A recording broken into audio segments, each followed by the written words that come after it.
This is a presentation of RVT Entertainment.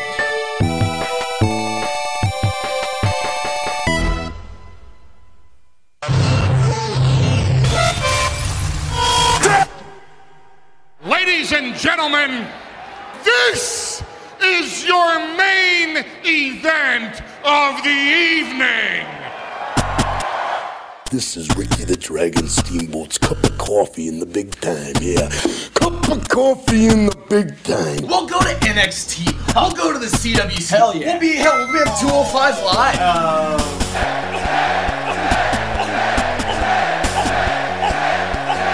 I can truly say that I have the whole damn world in my hand. Goodbye and good night.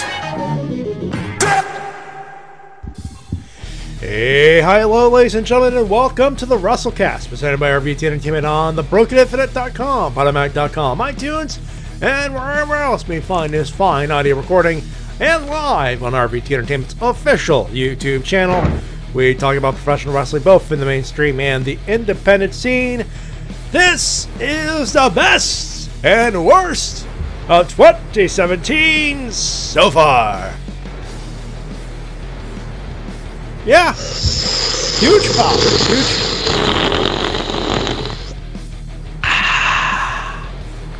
Drink it in, man, I guess. My name's Matty Jay, that's TWK.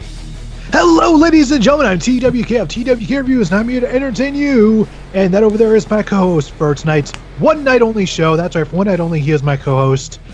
I don't know what we're going to do with him the next week, but ladies and gentlemen, give it up for the biggest fanboy for fucking Nia Jax, Matty Jay. Oh, fuck you. Really?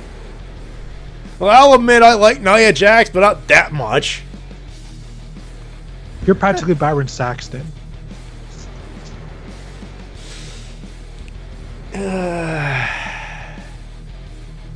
You know I have a new button for that now, right? There's a new button. what? I haven't even got a chance to... Could you give me a minute to introduce everybody before I even use the new button? No. You know, that would take patience, and we all know if there's one thing T-Dub doesn't have, it's patience. Or sense of... Or a good sense of timing, apparently. We're in the intro, for God's... You know... For someone who wants to get this shit done as quickly as possible, you sure as hell like to throw me off time. Anyway, the other voice at the end of the line, ladies and gentlemen, who made it just in time thanks to his computer fuck up. It happens. It's our good buddy Matis Leonheart. How you doing, buddy? Yes, it is the most glorious two that ever lived, and you can't teach that. And yes, it is the mid-year review, and I think Matty will join me in saying, whoo! Good year so There's a far. lot of good wrestling. Good year Yeah. so far. Yeah. By the way, for those wondering, wait, new button? Yeah, new button. And T-Dub, it starts by doing this. Because You've been Dave! it's not as long, because at that point, the song goes for like 10 seconds. We don't need it to go that 10 seconds. But yeah. Can I borrow that button? Because I pretty much need it every time, you know, Hairball likes to, you know, whip out his Dave for useless stuff that he's wrong on. By the way, was that it? Where the fuck is that from? Wrestle Talk. Yeah, Wrestle Talk on YouTube. That was from this week, believe it or not. And there's a show called Russ Talk, and they have a "You've Been Daved" button. Well, they were referencing the fact that, I believe the story was, a fan had asked Dave Meltzer about Shinsuke Nakamura versus Jinder Mahal being an all-Asian main event for the world title at SummerSlam. And the idea, and of course, he tweets back at the fan, Jinder Mahal is Canadian. Ollie Davis, who was hosting the video at the time, goes, "You've been Daved!" Okay, then. So, Ollie Davis, thank you. Also, Hairball says, Moo Dave's bigger than yours. Who's Moo? My Dave's bigger than yours, I believe is what I was trying to say. Anyway. My Dave is much bigger than yours. My Dave can walk right through the door with the feeling so pure. It's got you streaming back for more into now. Got the moves of the spoken song. Cigarro. Okay, then. Oh, Tito's in prime mood tonight. Apparently. Matty, I hope you weren't planning this to be done in 2 hours. Oh, I know this is going to be a 3-hour show. Some people, Hairball on Facebook, so it's going to be a 4-hour show? For those people who are going, for those fake, it's going to be a 4-hour show. Yeah, guess what? I'm cutting the comments, so it's going to be a 3-hour fucking show.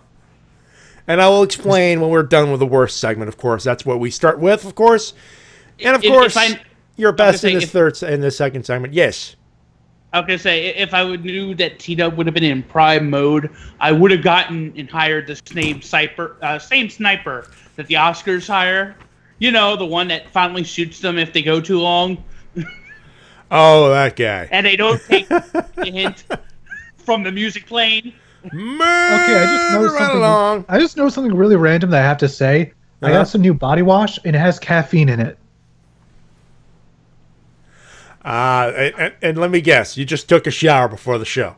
No, I was going to do. I'm going to take a shower after the show. It's my usual schedule.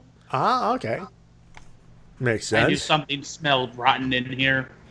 I'm gonna Dave both of you if you keep going. We got a long show, and people don't want this. You know, people, we've had a 4-hour show in the past. I don't want to do a 4-hour show. I don't even think YouTube would let us do a 4-hour show. They would, but here's the thing, Matty. At least you don't have to do heavy editing on these anymore. That is true.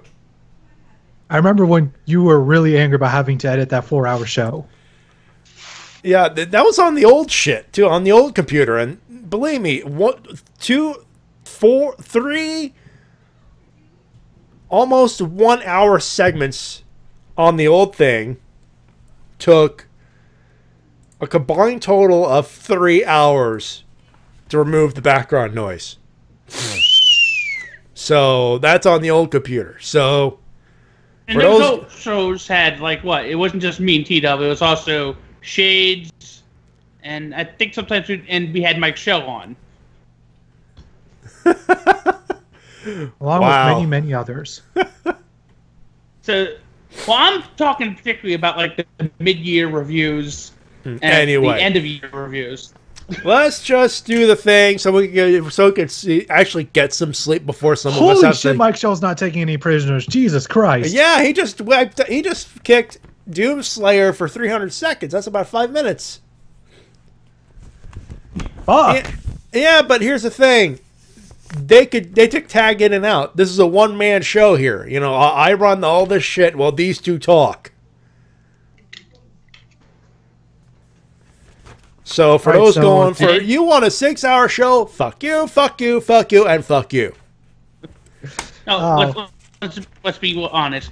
What happens is, you know, T-Dub runs in and ambushes you, does a Pearl Harbor job, and then I have to come to your rescue. And that's what makes it 3 hours plus. Pretty much. Yeah. Should we move on before my router decides to crap out? Good idea. Well, do we have a clip of the week? Yeah, I got clips up the ass this week, man. I got 3 things ready to go. One of them is a stinger, but we'll get to that. Ladies and gentlemen, it is time for the worst of 2017. And this will be to the shock of nobody, at least on my list. This is part of it. As the goddess of WWE, I knew that if I really wanted to understand Bayley, I had to dig deep into her past. And once I found what I found, I could not wait to show you guys. What did I find? I found, ladies and gentlemen, boys and girls, WWE Universe, Bayley, this is your life! Let's all laugh at an industry that never learns anything. Tee hee hee.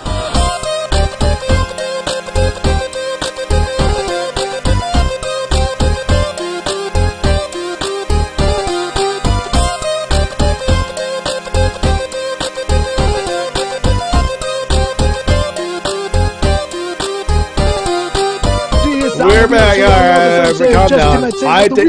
Shady, please stand up. Please stand up. Please stand up. No, Matis. I did not forget it. By the way, I just mentioned it. But anyway. Oh boy. Yeah. Anybody remember that shit? Yeah, that happened this year. Oh man, it's the best. We do the best and worst. Of course, we start with the worst because we got to finish on a good note. And I don't know about you two. I had a hard time filling the worst this year, at least so far. It started off a bit tough, but the more I thought about it, the easier it became. That's for me. pretty much, yeah. There's a few, and I will say that right now there are a few on my list that are left blank because I want to hear your opinions first. But, shall we get to it? Yeah. I mean, I could make a joke here, but no. No, it's going to be a long show, and we can make jokes all night, believe me. I'm going to start with the one I actually had the easiest time to fill out, which is promo of the year, which is you just heard mine, but I'll let you Matis go first. Promo of the year. What's the worst one? Well, actually, it's part of the same storyline. It's not that, because I forgot about that, but it's Bayley's I Can Be Hardcore. In particular, bringing out people like Tommy Dreamer and Sandman, and then not using the cane at all in the hardcore match. Yeah, that kind of fell a bit flat. Yeah, that's a little bit of context and a little bit of hindsight being 2020. That was a fuck up. Same artery, different vein in that case. I would assume. T-Dub. Mine is the Bayley This Is Your Life segment. Jesus Christ, I didn't even have to watch that. I only watched the highlights now. It's just absolutely same here. Believe me, the clip I got, highlight reel. That was just, I was absolutely dumbstruck. Like, what the fuck were they thinking with this? Then it led to just... You know what they were thinking? This worked so well when Mick Foley did it with The Rock. It was our highest rating on Raw. Except Mick Foley and The Rock were tag team champions. And Mick was good at the goofy shit and was a babyface. And the whole point to the segment was Mick trying to strengthen his bond with The Rock to form this Rock and Sock connection. But this was just... This was a heel thing. A good idea. I know, but it just makes no sense. It hurts. It's literally Lewis Black, talking about Republicans and Democrats. The Democrat, I have a really bad idea. And Vince McMahon goes, I can make it shittier. Hairball says the segment is so bad, WWE tried to erase it from existence. Yeah, it's not on the WWE YouTube. The end of it is on the WWE YouTube, but not the whole thing. I had to look. If they really want to delete it, they're going to have to get rid of GFW first.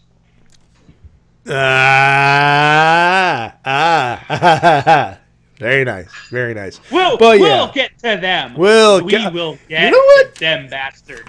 Good, because I didn't. But I'm pretty sure you two will rip them apart, I'm sure. And yeah, for me, Bayley, This Is Your Life, obviously. And also, for those wondering, yes, that was zero punctuation. That was just from one of his videos earlier this year. Yeah. Let's all laugh at an industry that never learned anything. Hey. That's WWE in a nutshell. Moving on.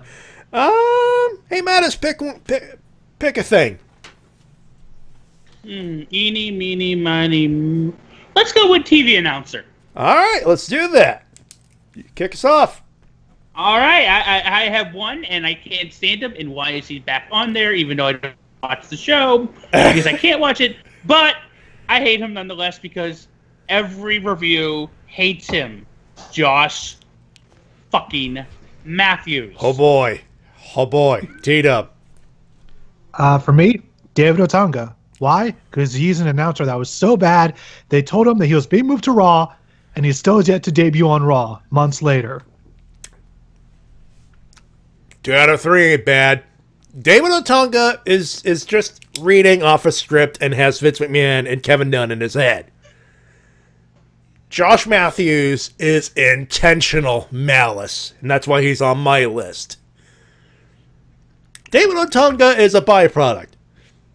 At least Josh Matthews is at least Josh Matthews got to be part of one of the best angles of the year. True, but no amount of Scott Steiner could save the fact that he was shit at the announce booth. Yeah, and let's correct that. It's not the angle that was great. It's just that everybody loved Scott Steiner. Yes. Not just Scott Steiner, but there was everything involving Joseph Park and Jeremy Borash and just... Let's put it this way. It's a rehash of the Broken Universe gimmick. And it was Cole versus Lawler done right. No, still on the worst list. But I'm not going to blame T-Dub for David Otunga, though. That's still bad, though. T-Dub, you pick one. All right, let's go with...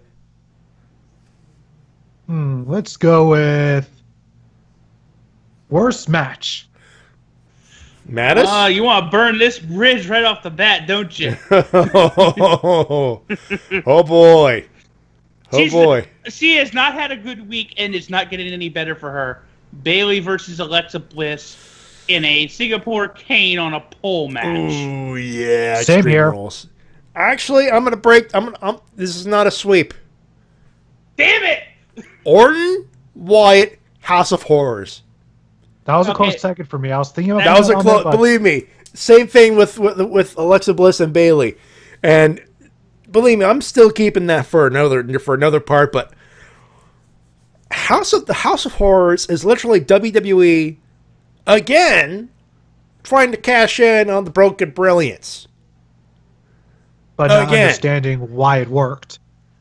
They did it with the compound fight with the New Day and the Whites, and they did it again with this thing, and guess what? It still sucked. Because once again, they don't understand why the broken stuff worked. The broken stuff worked because they just went all out. They just went absolutely balls to the wall, and the people involved knew what they were doing was really silly and really stupid, but they're like, fuck it, let's do it anyways. You think the idea is ridiculous? You know what? Let's do the idea, make it even 10 times more ridiculous than you thought it would be. And to be fair, I did have House of Horrors as my number 2 as well, but I also liked the first part of the House of Horrors match when they were in the house. Well, yeah, but I still didn't even like when they were in the house because it was just punching and kicking and not a lot of stuff actually happening.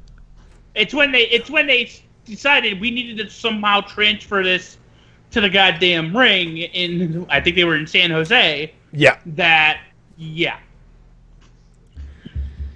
It was just plain bad. Speaking of, how about the worst feud?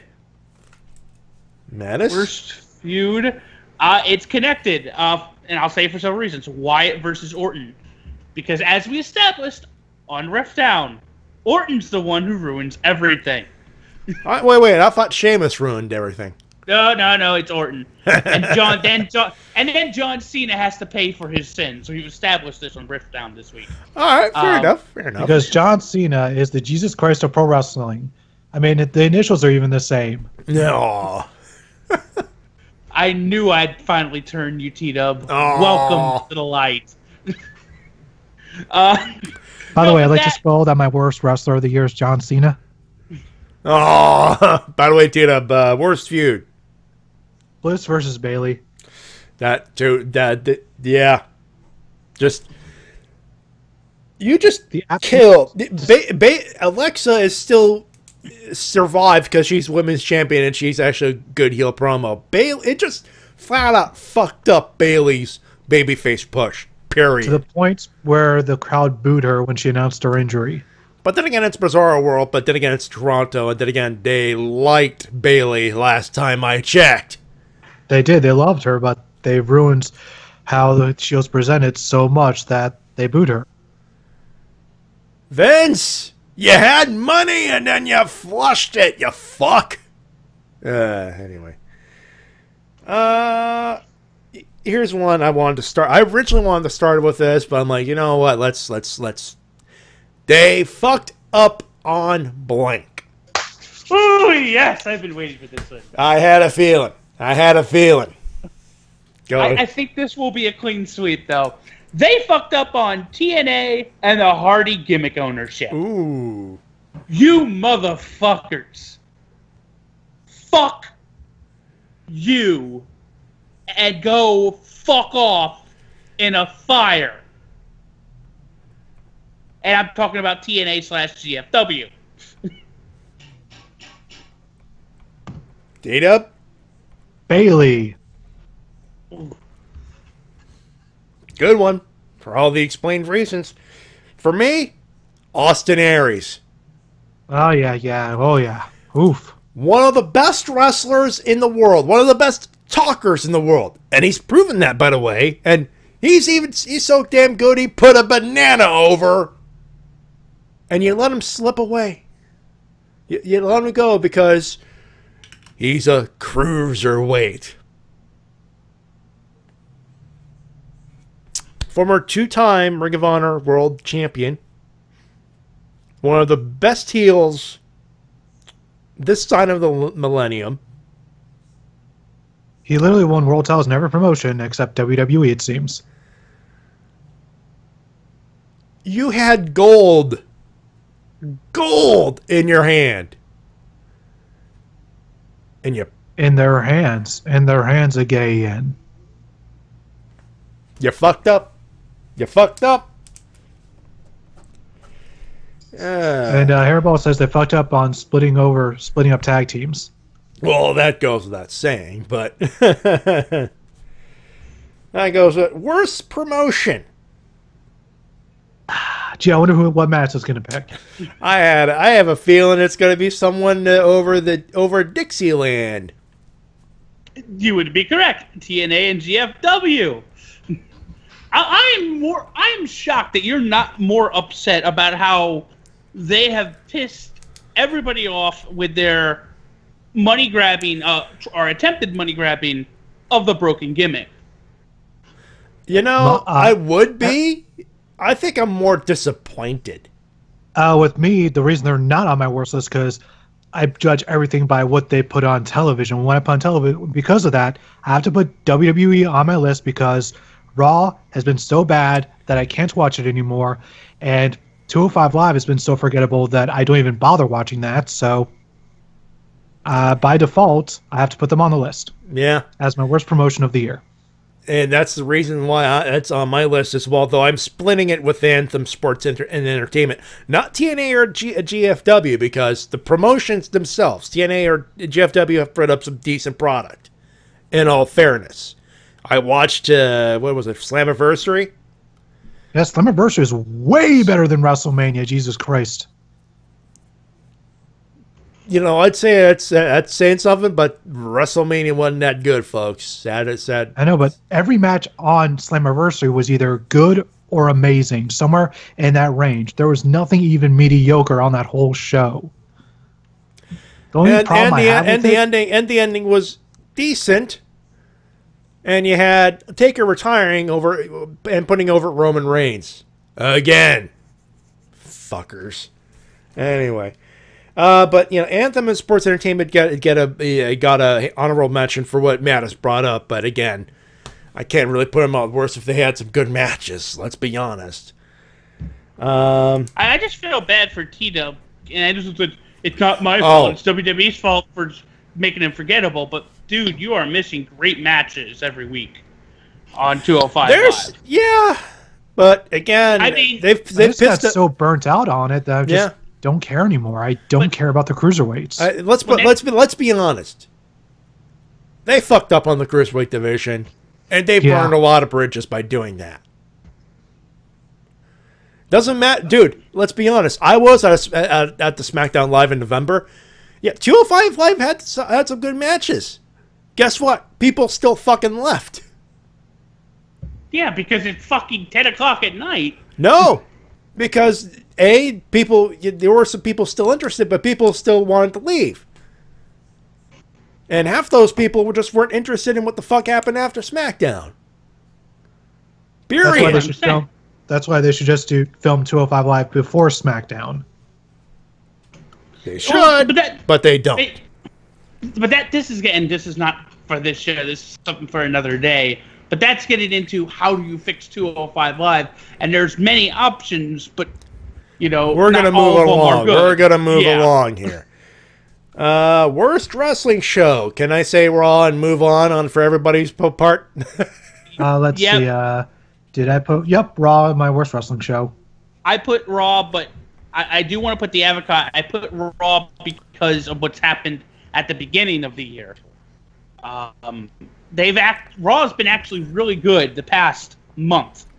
Yeah, but keep in mind the cutoff date here. No. I understand that, but I'm saying starting in at least mid-June through July. Yeah, but 2 weeks to the sum of the parts. You know what I mean? It was fairly shit. I understand that. I'm just saying the balance is still on the shit part, and it's still 3 hours. And it's still 3 hours. Hold on, Matty. Let Matis finish. But that's why I'm saying for the beginning of the year. Yeah, that's why I put in parentheses so far, dude. Yeah. No, I know. That's what I'm saying. That's our disclaimer. You don't have to explain it. Is saying. Matty, that's what he's saying. That's exactly what Matis is saying. Listen to him. Yeah, but that's the title of the show.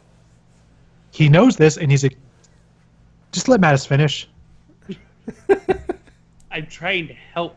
Let me help. And I've given up on complaining about the 3 hour part. It's never going to change because USA doesn't want it to change. So unless they move to a new network that won't let them do 3 hours, that's never going to change. Anyway. Moving on, I said my piece. Worst title reign. If it's not Bailey, it's this other guy who, I love him so much. I hate crapping on him. But it is the Eater of Worlds, Bray Wyatt, and his World Heavyweight title run. 1 fucking month. You gave it to him for 1 fucking month. Fuck you, WWE. T-Dub? I'll give it to Alexa Bliss on Raw because it really hasn't been anything really worth noting. After having some actual memorable title runs from people like Charlotte, Sasha Banks, and Bayley, it went to Alexa Bliss, and they really haven't done much of anything with it. This one goes to our buddy Shintaga Curl, Brock Lesnar. I was considering either Lesnar or Goldberg. Here's the thing. Yeah, he's having good matches. Yeah, how many matches? 1. Okay, you got Rumble, Mania, Great Balls, and Great Balls, which is technically July. He won the title at WrestleMania, and then he's only defended it once, and that was at Great Balls of Fire with Joe. Good match as it is. The title is still dead. It is dead until Joe, Reigns, or Strowman win it. And in fairness, I doubt they'll do it. But if they put it on either Joe or Strowman, I ain't complaining. And Hairball, moving Raw and SmackDown to the network isn't going to happen for at least a decade because of all the monetization they're making from it being on network television. They make too much money with ad revenue. Yeah. Still. Yeah. Again, that's why I made mention, as long as they're in the contract with USA Network, as long as all of the ad companies are just throwing money at them for that 3rd hour, it's never going to change. I say this as a communication, someone who's going for a degree in communication, television, and movies, and has actually studied this. Yeah. And same here, this is the expertise I bring to the Wrestle-Cast. Yeah. Worst babyface. Go. Is R-Truth still here? Yep. It's our truth. Your go-to as usual. Hey, when in doubt, our truth. That's pretty much Plumpy's Plumpy's MO, isn't it? Yeah, I've kind of gotten tired of putting this guy on the list because I feel like it's too predictable, but I can't help it. I'm really sorry, guys. Roman Reigns. Yeah, same here. And it's not Roman's fault. It's the company that has the mentality of, well, it don't matter what the crowd says. We'll push him as the uber baby face. Because the babyface brags about retiring The Undertaker. You know, if anything else, you put the mic down, you do the pose, or you don't do shit. You don't even come out. You just say, you just tweet, "Thank you, Taker," and leave the area before you get murdered. But no, WWE says no. You're showing up. You're gonna put yourself over. And admittedly, a great heel promo, but again, he's not a heel. Fuck you, Vinny. And LPH gives it to Bayley because of how they've booked her. I can't really blame him. Yeah, that was a close second, actually. Worse heel. Tough one. This was actually kind of tough. Blank. That was one of my blanks. Who do you got, Matis? This may surprise some people because I think a lot of people forgot that he was even still employed by GFW in 2017. But he tried one new gimmick, it failed, and he left. Aaron Rex. Oh, yeah. No. I can't. No. He's too good. I can't put him on there either. He was too good. He made it work. At least made it work as good as he could. T-Dub. For me, it's because... do I really want to put him on the list? Oh, no. This was really hard because... You know... Say it. Spit it out, buddy. Spit it out. Worst heel is Rusev. I will break you. Because I can't bring myself to boo the guy.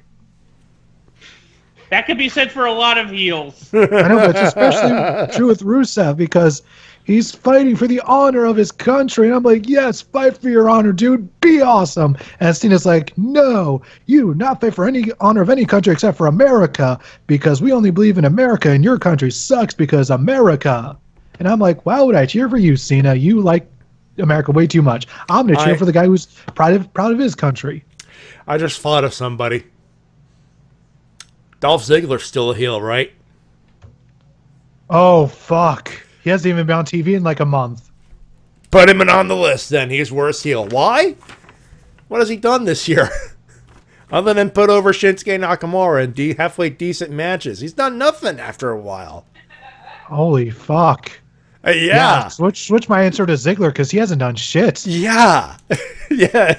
I was literally listening to you. It's like he has, and you said he hasn't done anything, and it just clicked. My mind just clicked to Dolph.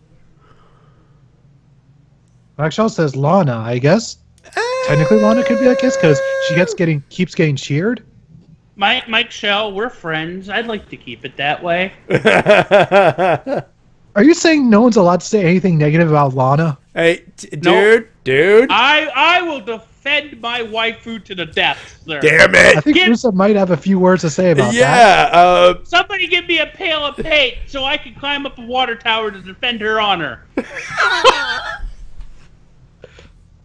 And yes, that was a Jeff Foxworthy reference. For those who don't know. Because I bring the sophisticated humor to the Wrestle-Cast. You're as sophisticated as one of my farts, dude. What are you talking about? And Hairball says worst heel is big ass. Believe me, I want to put him in there, but there's not enough. Maybe and he's actually getting a decent reaction. Maybe end of the year. We'll see how it pans out. But yeah, his first feud is not good. So he might wind up on the list at the end of the year. But right now, I can't. Can I pick the next category? Sure, go right ahead. Worst rookie. Yeah, let's do that. That was actually one of my blanks, too. It was one of my blanks for the longest time. So he's the guy I put on my list. I put on there only because he is not bad, but compared to all the other rookies, he's the worst, and that is Eli Sampson. Process of elimination, I would assume. Yeah, I could buy that. Teed up, but Lana. Lana! What? I hate you all. Hey, Mattis. I have to. Hey, Mattis. Danger zone.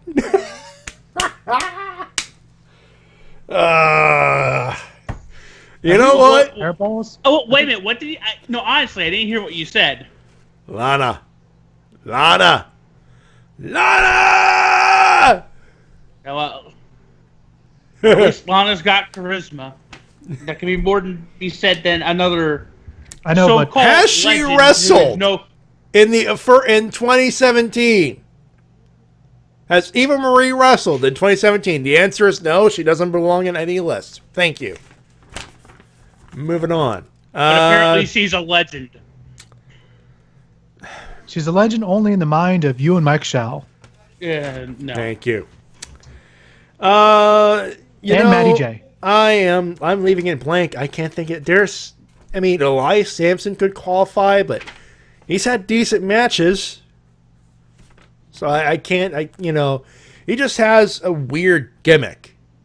But it's a heel gimmick. And it's currently getting heel heat. Name. Sorry? And he has no last name. Yeah, because it's Elias now. Fuck you, Vinny. Moving on. Hashtag fuck you, Vinny. Worst on the mic. Actually, it's one of my blanks, too, but we'll get it out of the way. Josh Matthews. No, he's actually quite charismatic, all things considered. On the headset, he's the worst. On the stick, he's actually getting heel reaction. Yeah, I actually feel real emotion from him. Unlike Randy Orton, who always talks like this and always feels like a robot. Thank you, TWK. I'm putting that one down. And this Sunday, I'm going to give Rusev an RKO out of nowhere. It's one of those situations where great in-ring, on the stick, he can fuck off. Weird. Worst tag team. You will be my shining stars. Da-da-da-da. Did you get the joke? Yeah. Except they're not even the Shining Stars anymore. Yeah, which is weird. Joe, wait. Tag team is broken up in WWE? No, they're still together. They're just not the Shining Stars. Yeah. Also, thank you, Tita. Thank you, Gold. Thank you, Mike. It is true. They were still together for a little while. He says the golden truth. I'm going to say the Club, because at the beginning of the year they won the tag belts, and then they lost them at Mania, and since then, what have they done? Oh, I don't want to give it to the Biz Cliz, man. Then who will you give it to? Give it to them, baby. Again, give it to me. Why I picked this. Give it that something, that funky, sweet, and that funky stuff. Give it to me. Give it that stuff, that sweet, funky stuff. I will say this: the Good Brothers have done a lot more than the Shining Stars.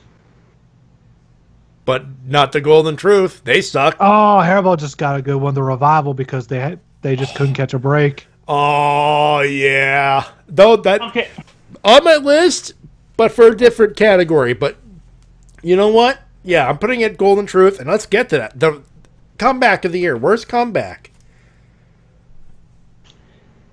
I hate when Hairball gives me a good thing. I know. I will put the Revival there, but only because they can't catch a break. They can't catch a break. Ah, stayed up. Because he killed an entire brand for me. Oldsberg. Oh.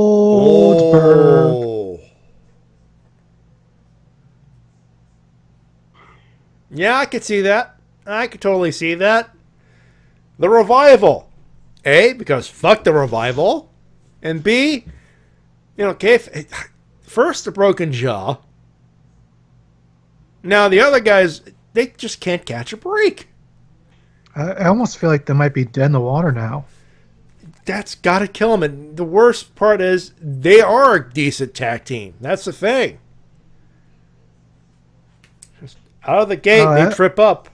Oh, there's a name I haven't seen in the channel. Evan Hunter Gale, what's up, man? He says, Hey! Storm and anyone else before WWF changed to WWE. Okay. That's a bit random, but alrighty then. We're talking about 2017, but what the hell? And I believe we did Rookie, right? Yep. We did Rookie. I'm keeping an eye on things here. Let's see. Most overrated. Right, mine is going to piss off so many people, I'm sure. All right, but let's go. Yeah. I know I have a somewhat controversial one, but go ahead, Mattis. I think we all. I know mine's gonna piss off people. Alberto El Patron. Oh, okay. I just think he's overrated at this point. I think ever since he left WWE, people have been leaning on his opinion, and like his drunken tirades are just like no. Fair enough. Actually, what it told me is I was listening to an interview he did with Sam Roberts. All right, fair enough. I'm trying to move on here. Go on. You've said enough.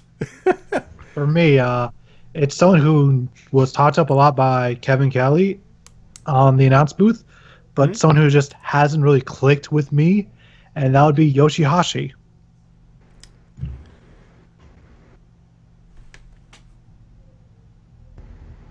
Huh. I don't know what it is, but just something about him just doesn't click with me. I could see that. I mean, he's still good. I mean, but no, I could see that. He's not bad, but just I don't know. There's something about him. Just something's not clicking. That's fair. Yeah. But these are subjective lists, folks. You know, we're not Dave Meltzer. For me, though, I believe that's the only New Japan thing I have on this list. Yeah, but you know what? That's fair enough. And for those wondering, speaking of New Japan, is anything from the G1 Climax going to be a part of the show this week? No, it's not. The cutoff date would be technically Great Balls of Fire, essentially, for me. Is where I have that's my personal cutoff date. I want to include. There are some good matches in G1. I don't think they'll make it on the list at the end of the year, but for the record, that's where I stand. For me, though, fuck Peter Rosenberg. Ooh, why all the hate to the? Why all the? Whoa.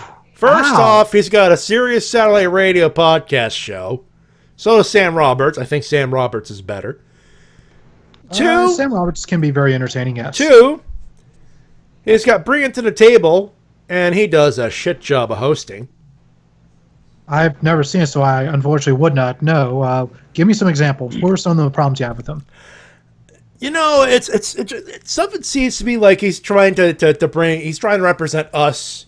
Because for those who don't know what Bring It to the Table, it's a thing where, okay, they bring up certain concerns from the internet wrestling community. You don't represent me, dude. You're a corporate stooge. Also, in a recent episode, you know what they said about, the question was asked, are there too many wrestling podcasts? You know what everyone on that freaking thing answered?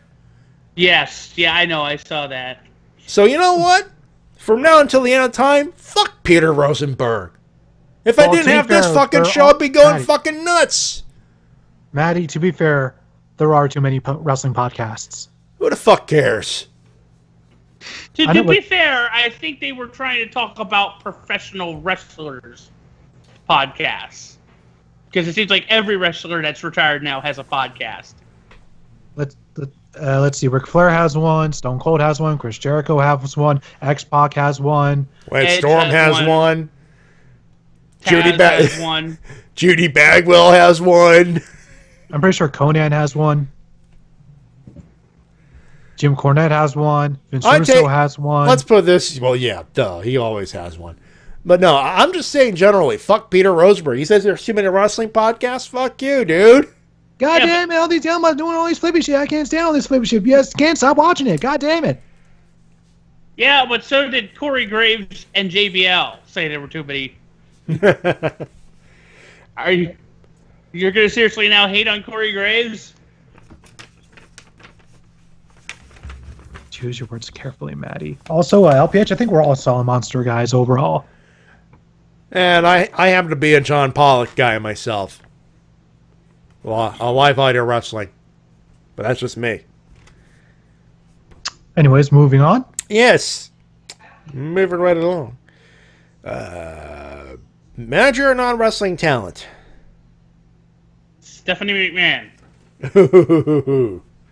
Only good things he did was go through her table. You just called Stephanie a he. Do you know something that we don't? Is there a reason she's been off TV for so long? Oh. Does she have a secret that could ruin her career? Teed up. She's gonna come back and she's gonna have her head shaved bald. Oh. Teed up. For me, it's Bruce Pritchard because I have no idea what his character is trying to do. It's just been very confusing. I wish they would just make a decision and just go with it. Yeah, that's for me too, actually. I just filled it out about a minute ago. It's like, Kurt's done something. Stephanie is still a decent heel. What did Bruce Pritchard do? Or for that matter, what did Dutch Mantel do? He's part of that same problem. I don't mind Dutch as much. He's sort of like the second in command along with Scott D'Amore. Yeah. All right. Worst pay-per-view or network special? That would be Fastlane. Guaranteed to lose your mind. Life in the fast lane. Everywhere, all the time. Because on a pay-per-view that promised so much, you screw up Charlotte's undefeated streak, which should have been done at WrestleMania. And then you gave us Goldberg versus Owens, which should have been longer. But even though I was okay with the way they did it, yeah, it should have been longer. Context. Yeah. Out of context, it blues. Teed up. For me, it's goodness gracious, great bonfire. Really? Let's see. We had the debut of Big Ass. We had a women's match end in a countout. Yeah. We had a lackluster match between Miz and Ambrose. We had Roman Reigns trying to commit murder. We had Slater versus Hawkins, and in a way that no one even saw because they're too busy focusing on the murder. There was a murder. And to top it all off, the Cruiserweight title match pre-show. Yeah, good arguments. For me, though, Battleground. I know my cutoff was around Great Balls, but I'm including Battleground as part of that July anyways. How did I know that? I might have chosen that, but no, because... That was my personal cutoff date, though, but yeah, I don't blame you. Battleground... Generally bad matches. The Punjabi prison was a pain in the ass. And the great fucking Khali. He was one of the best parts for me. Yeah, all he did was show up for that one part, and he's gone already. Like, you couldn't... ask for a better way to use him. Would you prefer him stay on to SmackDown until now and still like fucking dance around? Yeah, no, good point. But still, I fucking hated Battleground. Hated it. Great Balls has the benefit of having a decent main event, short as it may be, and the theme song had a hell of a running gag for me for that month. And I'm sorry, I liked that ambulance match. Yeah, it was better than it had any business being. Let's be fair. Just like the flag match was way better than it had any right being. That's because John Cena won. You freaking Cena mark. I would have said that if Rusev had won. I would have said that if Rusev had won. Yeah, that's T Dub saying moving on. Worst angle or storyline? Bailey is hardcore. No. The worst angle is Kurt Angle.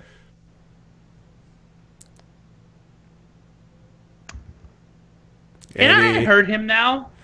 No, I think he's going for the pun, but there's a reason why he's putting in there. Actually, that makes to remind that the whole maybe Jason Jordan thing will be at the end of the year, but right now it is House of Horrors. Ah, the whole build up towards that, yeah. I can agree with that. The whole up was like them just making all these vague statements about it and trying to make it all spooky, and then it built up, and then we finally got the match, and it was just two guys punching and kicking each other in a house. Yeah. Oh God, hairball, and Sasha eats balls. Oh my God, why? Anyway, Pixar didn't happen. Yeah. No, for me, Kurt Angle's secret, actually. All this build-up, all this anticipation, it could have been a months-long thing. And instead of Triple H coming out or doing anything that could legitimately ruin his career, he's got a bastard son in the family, and the company's okay with it. Only in the world of Vince McMahon can having a black son be career threatening. So we're talking about things equally racist and slightly disappointing. I mean, you're expecting big fireworks that have build up to a match at SummerSlam with Kurt Angle. You're getting popcorn farts. I mean, don't get me wrong, Jason Jordan is good, but he's unfortunately a white meat babyface, and that's gonna get old fast.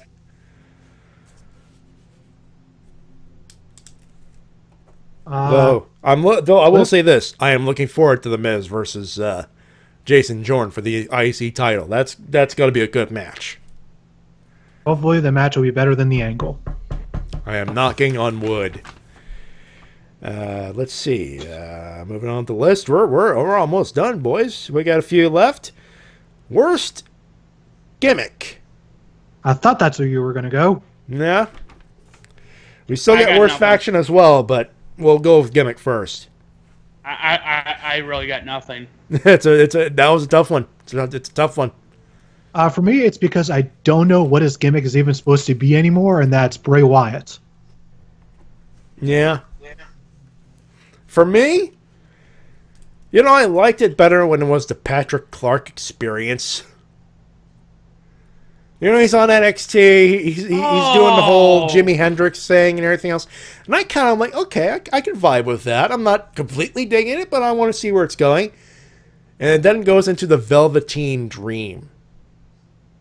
And you lost me. And sad, because Patrick Clark is one of the good ones. Also, he was part of that season of Tough Enough with Zay. Is he the only one left? Yeah, he might be, because they let go of Yeti, and the female winner was let go months before that. Yeah, but again, Hairball, that would imply that I say it is a popcorn fart because dumpster fire is saying something that something was lit on fire. People easy as no, it's no longer popcorn farts, it's dumpster fires. Again, something would have to have been lit to be on fire. Popcorn fart is just that. It's a popcorn fart. Anyway, it's literally that's it. So no Dario Baronato, no Yeti has been released to be dealing when he's dealing with a concussion. Oh no. Yeah, and ZZ is gone. It was gone long before the two winners. But yeah, Patrick Clark is the only guy left. Yeah, he's the only guy on the made it to television. Yeah, he's the only one. Yeah, interesting. Yeah. Anyway, right, so I'm guessing that next is going to be Faction, right? Yep. Matis, worst faction. The Wyatts. For me, the Wyatts didn't last even long enough for me to consider them on the list. For me, just because they're the worst best, I guess. You know what? No, I have one. Huh? Because their faction was actually taken over by someone else. And so I'm going to give worst faction of the year to Hunter Club. Oh. Why? Because it's got Yoshitatsu, who refuses to work to even work at the same rate he was before his neck got fucked up. And the worst wrestler in New Japan before he got fired, and Bone Soldier / Captain New Japan. Yeah, like he had this whole DX parody going on, and then it got taken over by Ryusuke Taguchi, who changed it to Taguchi Japan, and Taguchi Japan has 10 members in it now. You know, it's funny, including Hiroshi Tanahashi. We're gonna get to Taguchi Japan. We are going to get to Taguchi Japan. Oh, wait, it's on your best list? Because I put it on my worst list, actually. The fuck is wrong with you? Process of elimination, man. I actually forgot about Hunter Club. It's hot. Save it. And don't eat any of the other ones. It's hot. What the fuck? Oh, my sister just gave me a cupcake. Ah. I was scared for a moment. For a second, I'm like, wait, what the hell is going on? This worst list has left me so disappointed. I know. I think we've all lost faith in each other. I know. I think at this point, it's like... I think yeah, we'll pick this up in the next segment, obviously, but we got two more. We got to do this. Worst female wrestler. Hey, Matty J. Is Alicia Fox still on the roster? Yes, she is. Then it's Alicia Fox. All right. Alicia Fox, she is improved enough for me not to put her on the worst because she was still under employment. Oh. Uh-oh. T-Dub? Hello? The curse hello? You know, for a second, I thought we lost something here, but... No. Oh, no, we just lost some frames. All right. What did you say there, T-Dub? I didn't catch that. For me, it's because she was still technically employed until recently, Eva Marie. You know, that wouldn't have to imply that she actually wrestled in 2017. This is why she's my worst wrestler of the year, because she was such a bad wrestler, she didn't even wrestle. All right, fair enough. Fair enough. For me, I got two. Dana Brooke, Lana. Dana Brooke, I mean, it's too slow. She's improving, but compared to the rest of the roster, it's no. And Lana is in there because she's had 2 years, guys.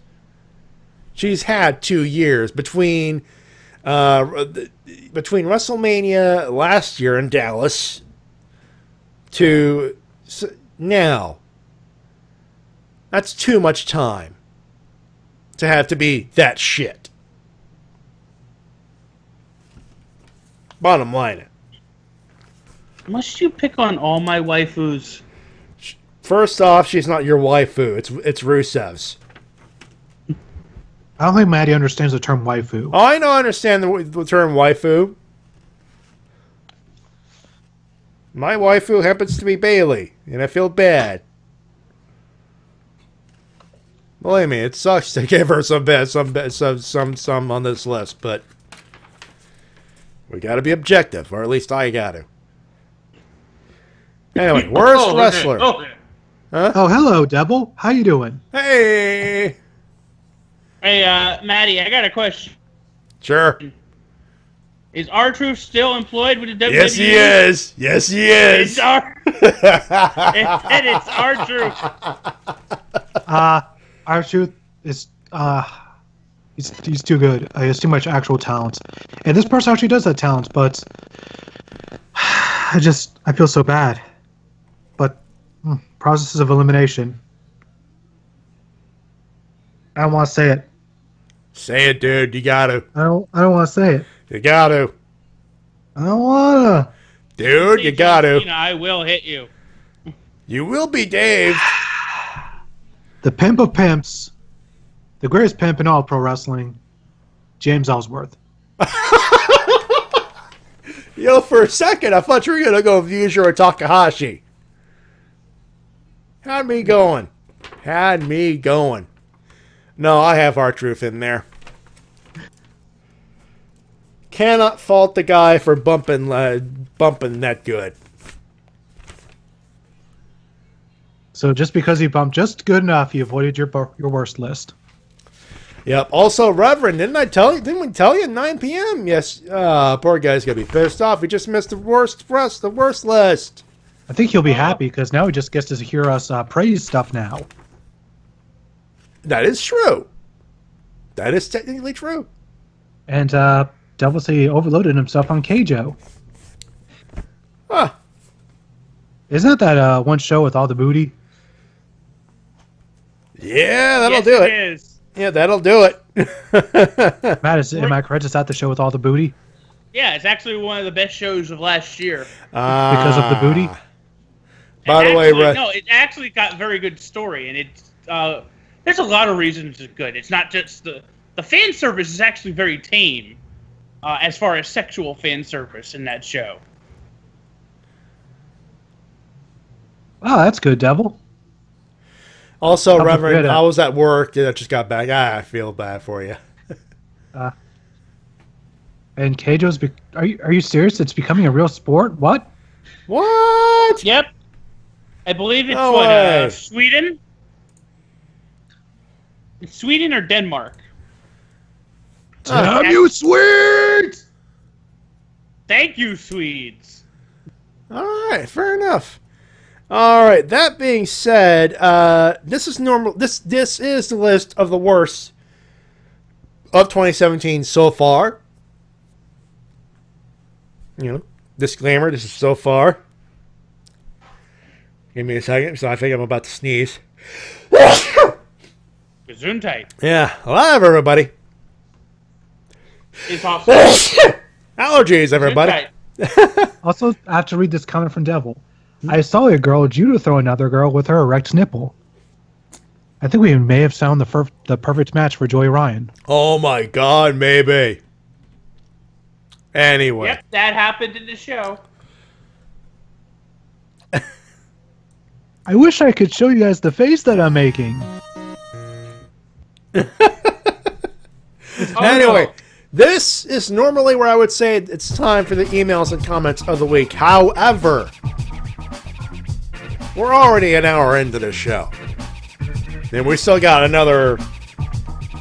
At least, we got another list to go through. And we're actually doing good time, but... Thank you for jinxing it. Yeah, but we're going to be here for a while. And we're still not... And we're not going to be doing winners and losers this week either. Just to shave off some time because of my jinxing it But it's Portugal. Oh, yeah, that's right. Makes sense. You were nowhere near close. Yeah. Hey, makes sense now. Anyway. You Portuguese! Also, damn you, just incredible! The Portuguese Man of War. No, the best parody in the entire show was near the end with the buttocks of Titan. Oh, man. Okay, well, let's just move on here.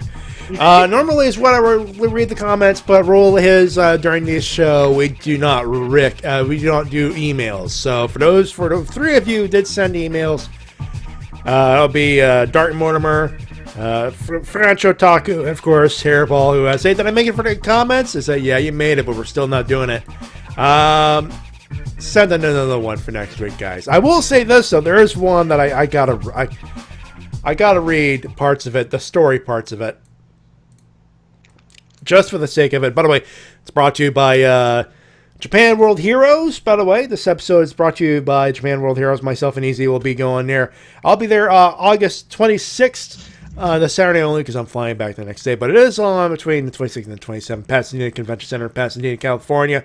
JapanWorldHeroes.com. They got Kamen Rider Double. One of the guys, Ren Kiriyama.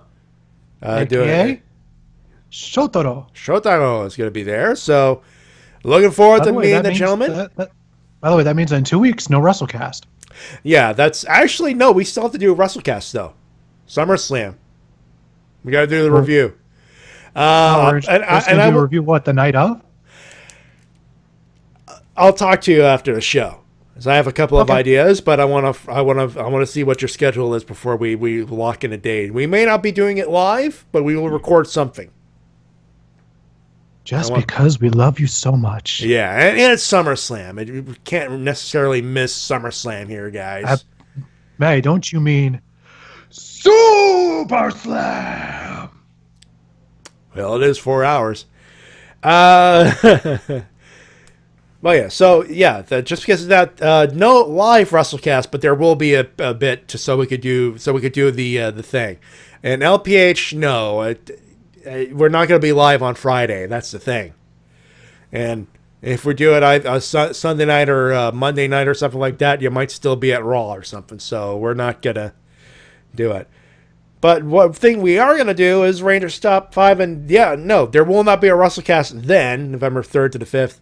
In Orlando, Florida, of course, Universal, the Holiday Inn Suites at across from Universal Studios, Florida. 2 new guest announcements. Anne-Marie Crouch, who played Princess Shayla. She's going to be first-time guest at, and of course, the other half of the legendary tag team, Paul Schreier, a.k.a. Bulk. He'll be there as well. And, yeah, holy crap. Bulk and Skull. That's worth the price of admission, if you ask me. But yeah, there it is. November 3rd to the 5th. The whole gang's gonna be there, man. The whole meet. There'll be myself, Easy, the Shades. Hey, Spade Ace is gonna be there as well. So check us out for that. But so yeah, but let me read this one thing real quick. This is from Dark Mortimer. The following comment is probably, it was paid for by the Fallen Society. This is last Friday. Eva Marie. Goodbye, everyone. I don't know if this is the women's evolution is going to go on with the Red Queen. Turns around and sees Raven. Raven leans forward to whisper something in Eva's ear. Fuck Alberto El Patron. Eva, what? Turns around and gets a roundhouse kick by Roberta that gets it with the back of Riff's musket. If you thought you were gonna get, just gonna let you go, walk away without an ass kicking, think again. Raven super kicks Eva. By the way, where do you think you're going? Would have been accepted, but you know. Wait. Remember what happened last year, Matty? The wrestling apocalypse. Yeah, but that shit usually happens when I'm gone anyway. So at this point, I've gotten used to it, Hairball. By the way, there was a super kick. Steve Grano says, super kick. And at the end of it, meanwhile, back to last, security tried to stop Raven, Rip, and Roberta, but failed. Rip clears the table. Put her through a table. Raven and Rip stand Eva up onto Roberta. It's a triple power bomb. And at the end of it, this is why I want to actually read this. Rip Van Winkle goes, where's my European title? Rip and Roberta look around. They're Roberta, hey, what's this? Holds up a DVD of Toru Yano. Raven reads the back of the DVD. If you want your European Championship title back, then you'll have to fight me for it. Signed, Toru Yano. Rip goes, that limey motherfucker. Mortimer has written in Toru Yano into the emails. I had to bring it up. Yep. All righty then. This is gonna be hilarious. That being said, we will read your emails and comments. Info, please send more. I'm probably gonna delete them out of habit, so I apologize ahead of time. They were good emails. I did read them. I'm sorry. It's a long show as it is. It's already long as it is, but you can still send them at the Wrestle-Cast@gmail.com. We shall return with the best of 2017 so far. Don't go too far, folks. We'll be right back.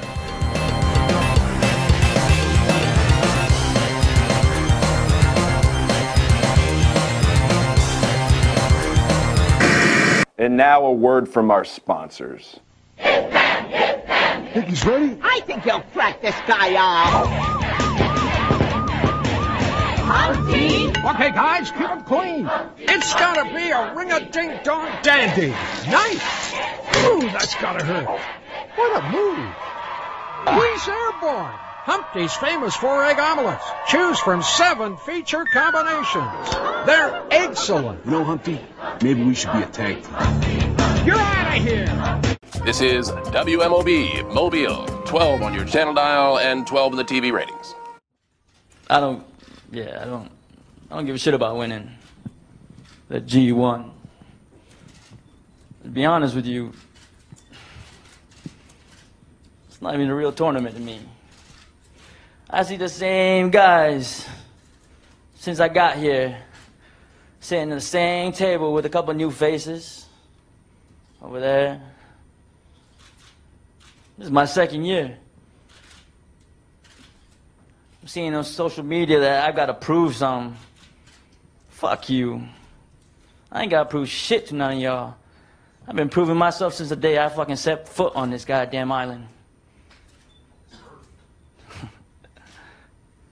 You want to make this a real tournament? Why don't you have that shit in America? Why don't you have the G1 in America? Against American guys in America, in Europe.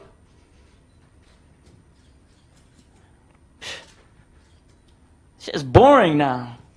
Here in Japan, against the same guys who are aging, mind you.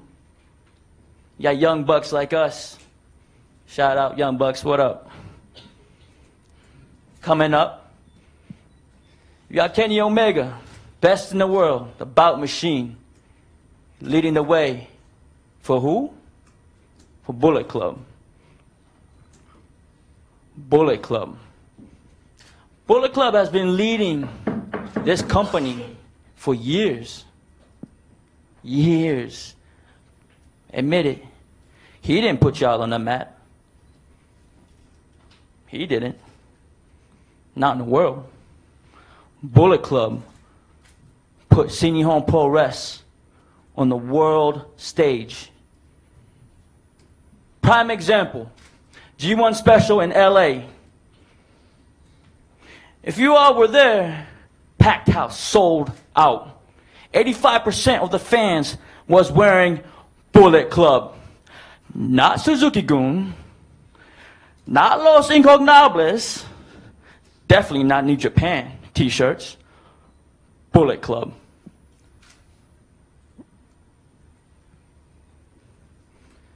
We are on a world stage and we're still having a tournament here. Everybody's trying to fight each other here, but nobody wants to go abroad thinking of the future, thinking of the bigger picture. But you know who is? Bullet Club. This G1, shit, that's nothing to me. I come into work every day, 100%, whether it's a pay-per-view show or a house show. I work my ass off. This tournament will be no different. No different. Nothing changed with me. I still work my ass off, and everybody here, they know that. When you go against me, you better bring your A game. Because I'm a competitor. That's it. I don't give a fuck about winning. I compete. Absolutely sublime from start to finish, and I will jam forks into my eyes if I ever use those words to describe anything else ever again.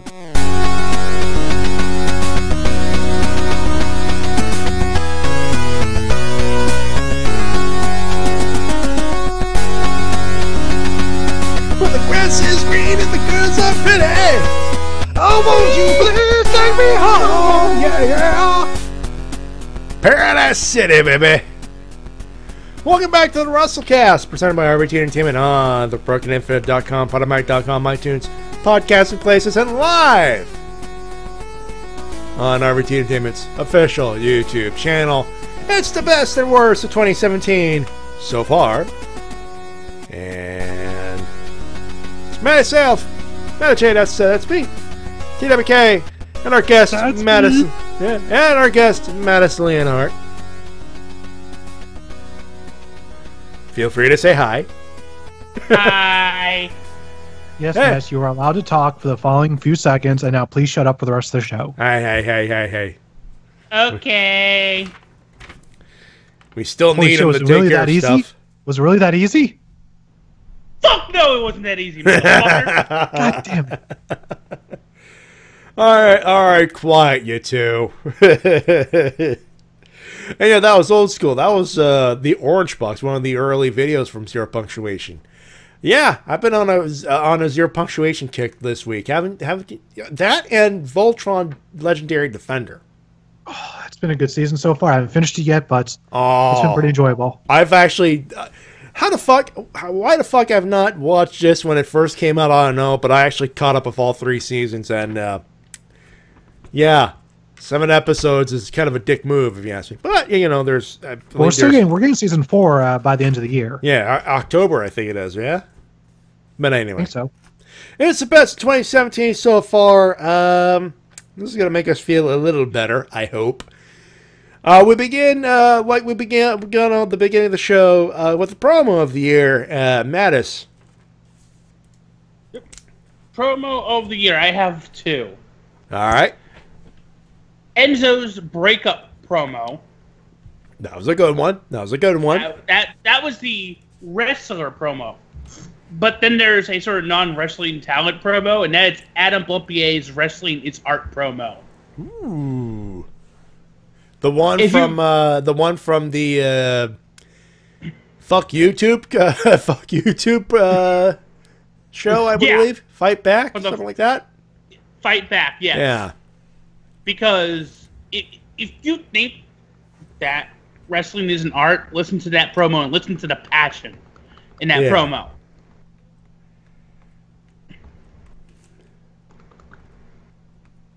T-Dub?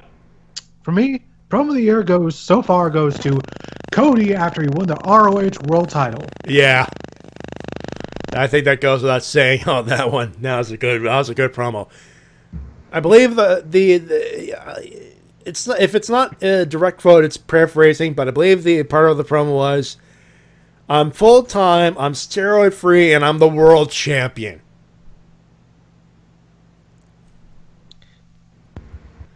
Yeah, so that was good. That was very good. I got 2. Obviously, thank you for reminding me of that from Plumpy's Plumpy's promo. I forgot about that. There were some good promos this year. Paul Heyman's one from last week when he referencing John Jones, where he would go, you've been told to have Brock Lesnar pay the ultimate price, have you? And he's got that look in his eye going, I know what I just did, motherfuckers. But no, Plumpy, that's definitely, thank you for reminding me of that.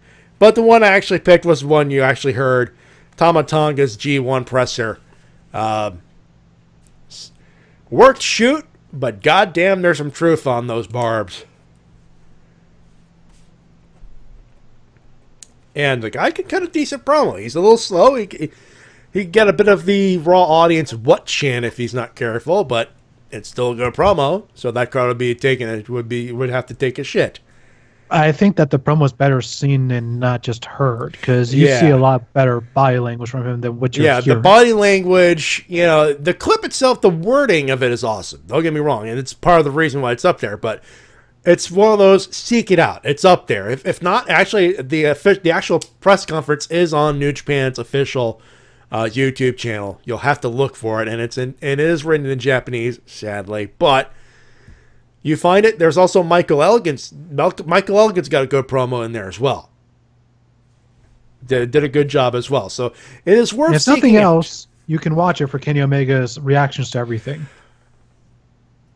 Everything is evil, and he's pantomiming the thing. It's amazing. Just his reactions to everybody, and of course Minoru Suzuki. Oh fuck! I'm gonna get my ass kicked. Both walking towards the podium, walking back. Minoru Suzuki just stares a hole into Omega, and Omega just literally excuse me. He hides behind his belt. He hides behind his. Kenny Omega, best belt machine, best face machine too. Holy crap! Also, for me, the best moment from that press conference was Toriano walking up to the podium, and before he even said anything, Okada was just losing it. He was losing it. He was like, and Toriano's taking it seriously. I have a new DVD out. Please buy it. I also will have a new shirt that will be out. I would like you to buy it. G1 Climax. Here's my DVD. And Okada's in fucking stitches. Because I'm pretty he's in stitches. At least he was until, he had to face Yano. Oh, the first night. Nut shots for everybody! Low blows everywhere. Oh, my God. Anyway. Oh, man. Best comeback. I don't think this is a question. I think this will be a clean sweep since it got one of the biggest pops in WrestleMania history. The Hardys. Yes, agreed. That's a sweep. Our first sweep of the evening. First sweep of the evening, and it's on the best list. Just the... Okay. The swerve of New Day coming out and trying to... And the idea, they're going to turn this into a four-way. Very nice. And, of course, the swath of delete chants going, delete, delete. Oh, man, I wish it was true. And then they have to look at, all right, well, all right, New Day in there. It's a ladder match. Let's do this. And then... And you couldn't hear the theme song because the rest of it was just flat-out noise. And the story about how they managed to pull this one without anyone knowing is just as amazing as that pop. And the thing that makes it even more amazing is because there are no more secrets in wrestling. Everything gets found out because somebody always takes a photo of somebody at the airport or somebody going somewhere. Someone always happens to take a photo right at the right time. And the best part is social media before you know it. And the best part is it was hidden in plain sight too. Yep. In plain sight. Also, 2 ladder matches that weekend for those two guys. Not just 2 ladder matches that weekend, back-to-back nights of ladder matches. Yeah. So that, putting in context, if you didn't have them as best comeback, at least in WWE, after hearing all that shit, something's wrong with you. But yeah, that is a clean fucking sweep there, man. Jeff Hardy must have must have been painful for him because he took bad bumps both nights. He took some rough bumps. Someone probably gave him an ice bath. As in, tub of ice water, body in there, keep him there for about half an hour. He goes, Even in his prime, that would have been bad. But considering he's starting to get up there in age. He's in his 40s, I'm sure. I think he's like 38. 38? Somewhere close, yeah. Someone giving an ice pack. Anyway. Most improved wrestler. Matis? I got two. All right. One is Baron Corbin, because his promos have improved. That's true. And he has improved in the ring. That is true. And I am nodding. That's a good one. Yeah. And the other is because how can you not say he's most improved when he has gone from jobber to WWE World Heavyweight Champion, our Maharaja, Jinder Mahal. Your modern day Maharaja, mind you. But yeah. Oh. Mine's a tie between Jinder and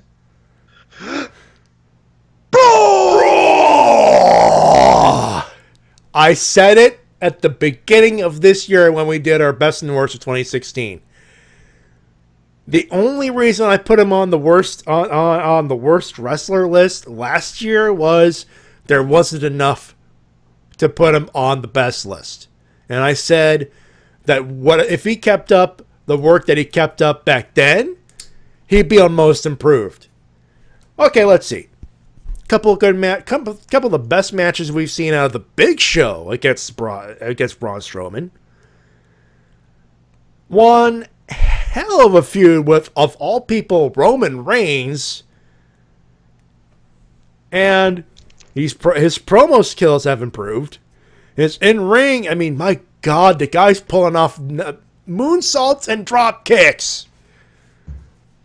One downside, though, the guy's not good at reading from a script. Unfortunately, but he is getting better. He's getting better on the stick. It's one of those things off a script. He still needs to work on it. But no, wait, Matty. I know what he's referencing. He's not referencing WWE. Oh God, yeah. Oh God. Oh God, you're referencing the fact that you read from Juno. Oh my God. Yeah, I had to stop you there because it's like, oh yeah. I want to talk about wrestling. No, it's T-Dub. He's trolling. Yeah. Wrestling. Yeah. Robertson, the fact that he's not good at reading off of the Juno script. Yeah. Roses are red, violets are blue. Roman seems to have forgotten. I'm not finished with you. Oh yeah.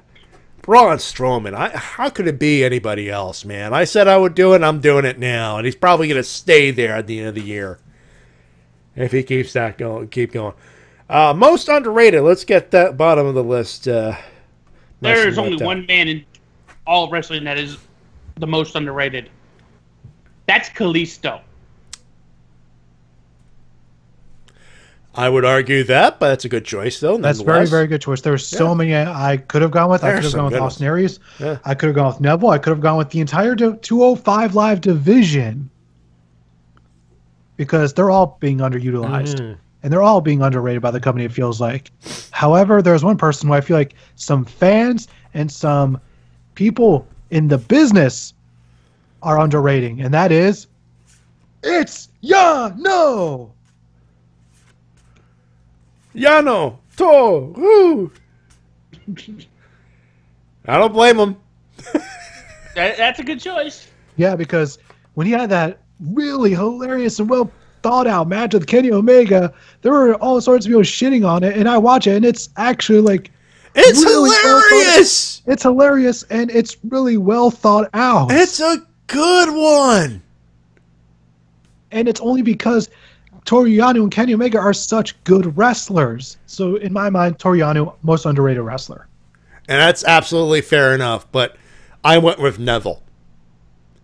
He's a cruiserweight champion. He's a champion in a division that's severely underbooked or underrated, A. B, if it weren't for maybe a couple other people on this list, he'd be. If it weren't for another guy who's pumping out consistent heel work, he'd be the best heel in the company right fucking now. Because he's got a great gimmick, and because of other people, he's not on that list. There's no other. He's severely underrated. One of the best wrestlers on the roster, and he's barely used because there's this stigma attached to it, which is stupid. You know? Also, they need to stop putting him on the pre-show to defend the title. Please. He's worth the $9.99 for fuck's sake. Or, yeah, to me, no title matches should be on the pre-show, no matter what. No title matches on the pre-show. Stop it. Stop it. Stop it. And now I'm hearing rumors that the tag titles, both tag titles, will be on the pre-show.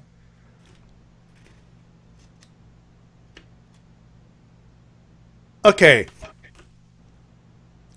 Raw tag. Disappointed.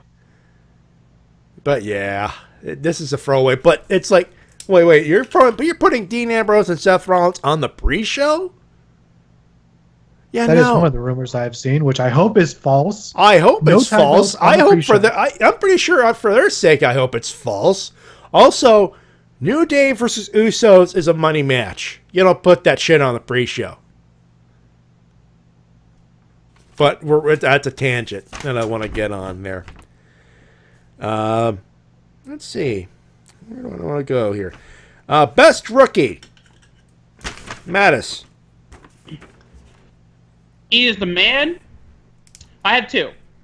One is a man that helped, along with other wrestlers, introduce British Strong Style and did one hell of a job at the UK tournament. That's Tyler Bate. And he spelled it right. Yes. I do that make you happy. Yeah. And the other is a man who walks between light and darkness and has the best theme song in the business right now, maybe besides Shinsuke Nakamura's. Yeah. That's Aleister Black. That's a pretty bitchin' theme. Yeah, bitchin' theme, and yeah, he had a hell of a couple of matches, especially the one against Kyle O'Reilly. I don't know if you've seen it yet there, Tito, but it's worth seeking out. I keep meaning to, but everything, like my entire schedule keeps filling up with every fucking thing. I know. But yeah, best rookie for you, Tito. For me, it is Katsuya Kitamura. One of the young lions from New Japan. I see a lot of great things in his future. All right. Essentially a 6'0" brick shit house that will wreck your shit. And he's a bodybuilder. And he wrestles like he's one of the guys who, like one of the skinny fucks. That's amazing. You know. I got too many here. I got several. I got main roster debut rookie Samoa Joe. First main roster. His main roster debut. It's still first year on main roster. He's had a match against Seth Rollins. Well, he fucked up Seth Rollins on his debut night. I know. Points off for the injury, but still, there's some impact there. Again, and his match against Rollins after the fact was pretty damn good. Just a straight succession of just awesome brawls. Also, that match against Brock Lesnar, the build up to it. God damn. But Aleister Black's on my list from NXT because god damn those matches. And the match against Kyle O'Reilly, yeah, it's past the cutoff date, but how could you not? God damn, that's a good match. And it just strengthens, the argument for me. But yeah. Tomoaki Oka and Kitamura. Those two guys. The Young Lions. They're consistently on the undercard for certain big shows, and they were consistent on the undercard tags set during a G1 Climax, and you could tell these guys they're getting better and better and better, man. And Super Sentai Hero says that Kitamura has werewolf teeth. Yep. That's his mouth guard. I never noticed. That's his mouth guard, but it's a good gimmick though. That's the intimidation factor. When you get to the A Block final night. That was this morning. He was part of a 6-man tag against Suzuki-gun and Minoru Suzuki. You'll see it. I'll say it is. He had a hell of a sequence against him, against Suzuki. That's all I'm going to say there. Let's see. So we did promo. We did comeback. Let's see. How about best television announcer? Matis? Best television announcer? Yep. That would have to be the one, Corey Graves. Aha. A good choice. A good choice. T-Dub? I see you, Corey Graves, and I raise you, Kevin Kelly. Ah. His work on New Japan. Sublime. It's good. I call with Mauro Ranallo. Ah, good choice. You know what, man? His SmackDown Live stuff may have been hit or miss, but it was more hit than miss. Listen, believe me, folks.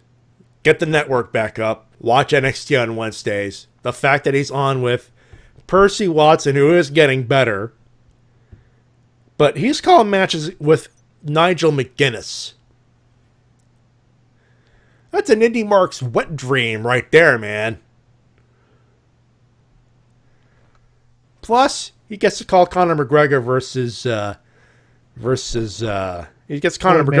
Floyd Mayweather at the end of the month. You tell me there's an argument against him as the best announcer this so far, man. When you're so good, you're good enough to call Triple H's indie project and the biggest fight ever. So you must be doing something good. Wait, there's going to be Santa Christ versus Santa Jew? I wasn't told about this. Within the realm of reality here, gentlemen. Are you denying the existence of Santa Jew? You're being a bad little boy there, Matty Jay. I wasn't implying that. I'm just saying the contract negotiations for Santa Jew versus Santa Christ would be twice, if not triple, the complexity of what wound up being for Floyd Mayweather versus Conor McGregor. That's all I'm saying. Well, that's because Santa Christ is a little bitch. Exactly. Exactly. Anyway. Did we just call out Rob Walker's Santa Christ? Oh, Mattis did. I think we did. Well, that's all you, Mattis.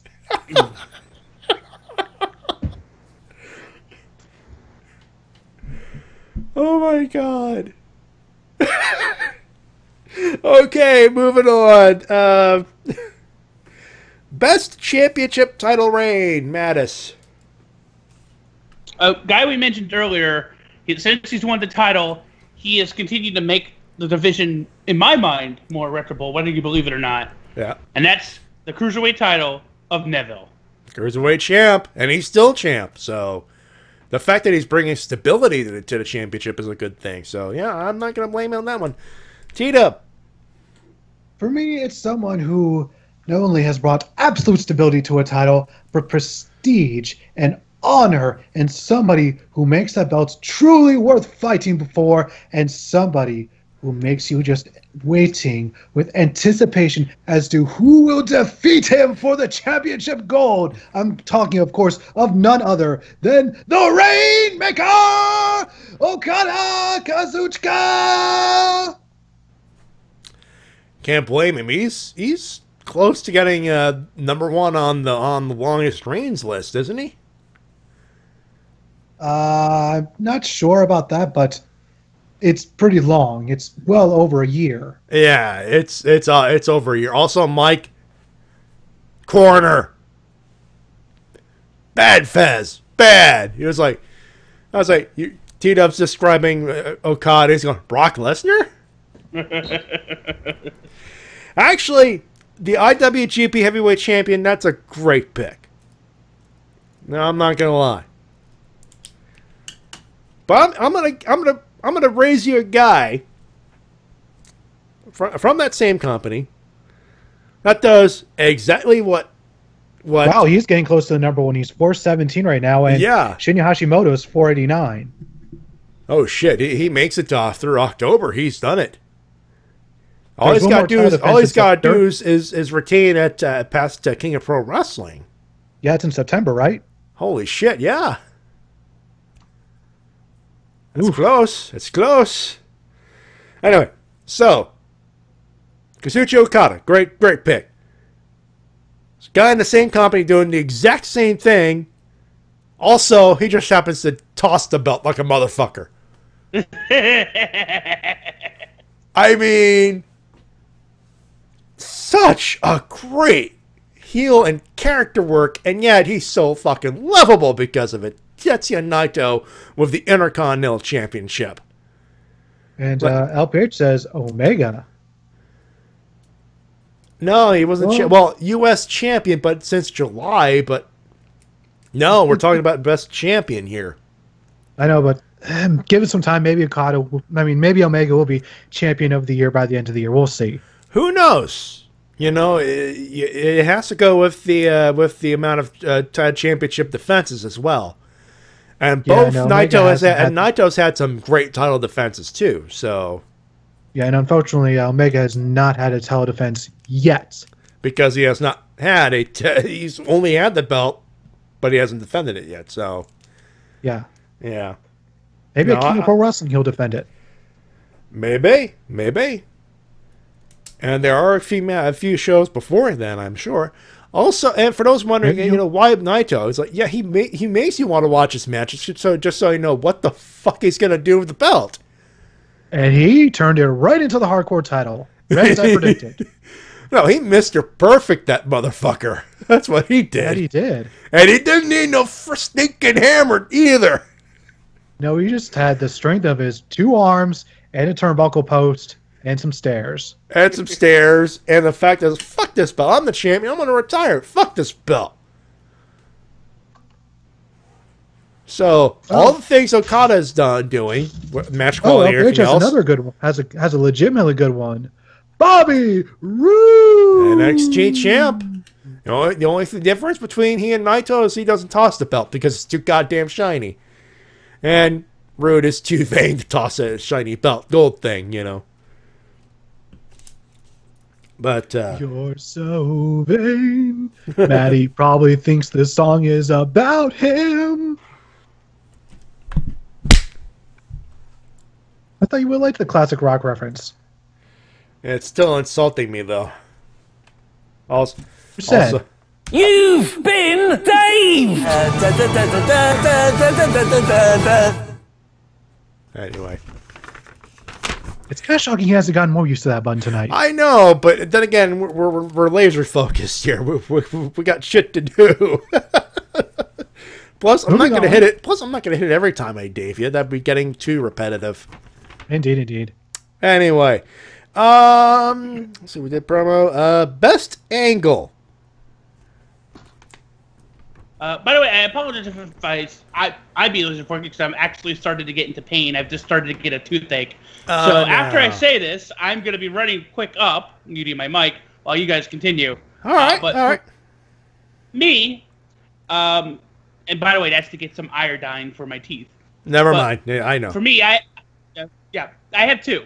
Mm-hmm. One is Fashion Files. I think I can speak for T-Dub that we patiently looking every week for the Fashion Files. To the point where now I literally don't even talk during those segments. They're so good. I don't blame you. I don't blame you. Except for us laughing at like the backboard and everything. But the other is an angle that was so good that it made us believe that the WrestleMania match would actually be better than it was.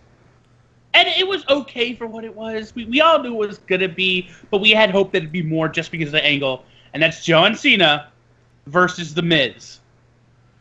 So you're talking about the tag match and everything else. Yeah, the build-up towards that. Yeah, I can see that. That's worst angle. That's best angle of storyline, by the way. Just not feud here. And yes, LPH, the DM storyline does count. Yeah, that would count under there. That would count. That is, it was in the realm of wrestling. So, and believe me, I will get to that particular. Actually, it's funny you bring that up, but T-Dub, you go first. For me, my storyline is not the DM storyline, but my angle of the year was almost Eric Angle, but he got beat out by Marty Scurll joining the Bullet Club and everything involving that whole storyline and being the elite. That's what I have tier 2. I actually have it written down as Cole's departure from being the elite, but Marty Scurll joining Bullet Club, that's part of it too. The whole thing, how they handled Cole's departure, Adam Cole, bye-byes, departure from Bullet Club is amazing. I knew it was you who poisoned Nick all along, Adam. Again, a wrestling angle playing out on a silly little internet show played out on pay-per-view. And they played us like fiddles. Especially the whole Justice for Marty thing. That was brilliant. Oh, it was amazing. Like, and they were marking out when they were showing the aftermath and how they did it and everything else. I was like, oh. Geniuses. Geniuses. Yeah, you could ask, hey, Bullet Club, what are you doing? And they'd be over here lying back on. Super kicking. Oh, I'm sorry. Geniusing. Nice little swerve. Well, it's the Young Bucks. I mean, I'd have to throw a super kick in there somewhere, but you know. But no, I'm going to play that into wrestling show. Actually, I want to get to that, Matis. Oh no, missing something? Yeah, we're done. Wrestling show.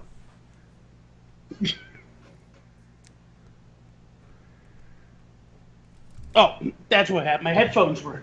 Ah, okay. Because you were low, and I'm like, wait a minute, why can't I hear anybody barely? We're at wrestling show. I think we killed just about enough time here. Okay, yeah. So, out of curiosity, what was your 2 angles? Actually, Adam Cole's departure / Marty Scurll's joining the Bullet Club, being the elite. Okay. My best wrestling show is the one that has been kicking Raw's ass week in and week out all year long, SmackDown. And for me, I was conflicted between this and SmackDown. I wanted to put New Japan on there, but technically they don't have a weekly show. Nah, yeah. And I didn't want to count their Access show because that's mostly just showing older matches. So I had to go with Lucha Underground. Makes sense. But for me, though, being the elite. All right, that counts. Every week, there's something funny. There's something on that show that makes me laugh. Either the Flip Gordon harmless ribbing, and it is indeed harmless, or just the facials, or just something like the recent one where they're saying, "Oh, we happen to be in the same town that WB is running. I hope we run into some buddies." And they're going, "Oh, I can't believe we're not running into people." And of course, out of nowhere, there's Kevin Owens on his phone. Huh? Where am I? Oh, camera. Oh, there I go over there. Wait. And then another scene where they're going, so I gave same thing. And random Sami Zayn going, excuse me, do you know what time it is? What? Oh, it's 3:20. Oh, okay, thank you. I'm going to go over there now. And at the end of the night, they go, it's a great show. It's a great show for IWS, but I feel bad. We haven't seen any of our old buddies. And the camera just flips over just subtly enough. There's an AJ Styles on his phone texting. Time. Yes. T-Dub, you fucking lied to me. How did I lie? Remember on Riftdown, I was talking about the show I saw on YouTube with the 2 guys, and I said there was this guy that strangely looked like Kevin Owens, and you said it wasn't. And I said, oh, and there was this other. That was Kevin Owens, by the way. No, yeah. that was Kevin Steen. And then, but then I said there was this guy that looked like Sami Zayn, and you said it wasn't. Because it wasn't. That was an unmasked El Generico. Hey, he hasn't unmasked. It's his handler. There's a difference. And then I said a guy that looked suspiciously like AJ Styles, and you said it wasn't. That's because that wasn't AJ Styles. That was CJ Fashion.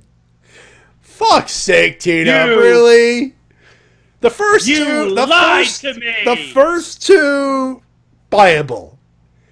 But you do not NXT the name of AJ Styles, dude. Come on. I didn't NXT him. I FCW'd him. Same diff. I'm gonna Family Guy you and go to your car and write liar on it. You see over there? That's a big fat phony. I'm not fat. Moving on.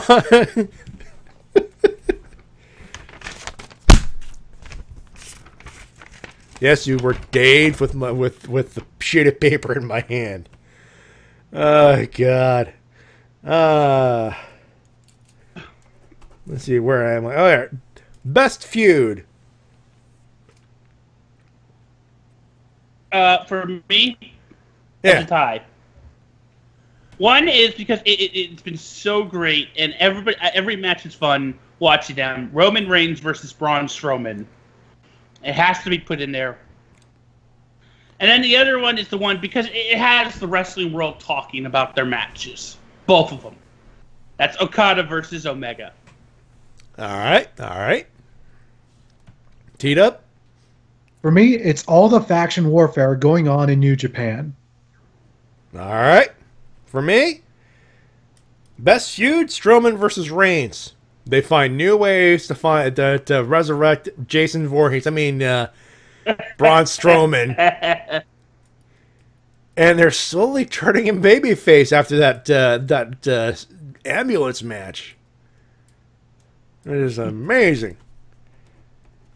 And, I'm not finished with you!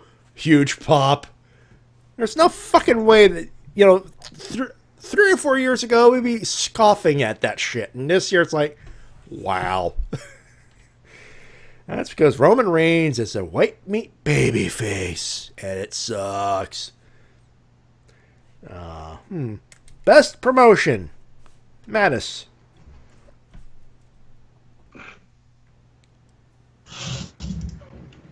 Matis? Well, one is... Yeah, I'm here. Yeah, all right. Can you hear me? Yeah. I hear you. Okay. So you're good. The first one is New Japan Pro Wrestling. And the reason New Japan Pro Wrestling is better than WWE right now is because New Japan is executing its style better than WWE is executing its. But I have one more. And I hear that new tapes are coming on the way, and that's Southpaw Regional Wrestling. There is a lot of research into seeing if there's one more VHS. Yeah. Who knows? Who knows? Gate up. Shinny Pompo Ichiban! I think that counts as a sweep. New Japan Pro Wrestling. We got another sweep, ladies and gentlemen. The absolute best pro wrestling in the world. The absolute best just entertainment in pro wrestling because they not only have great main events, they have great undercards, they have really good comedy as well. I mean, they got everything. You know what New Japan is, Matty? Yes, I do know what New Japan is. No, you don't. Because New Japan is the one Billy Gunn of pro wrestling. Get out. Get out. They got it all. Boom, boom. They got it all. Oh, God. Oh, my God. I just got the joke. Oh, my God. I just got my tooth to stop hurting, T-Dub. Everything WWE wished they had, but God give it up. Oh, God. Anyway. Super Santino gave it to SPCRW. It's Southpaw Regional Wrestling. There's a C on your prompt there, Super Sentai Hero. Southpaw Championship Regional Wrestling? Anyway, so this.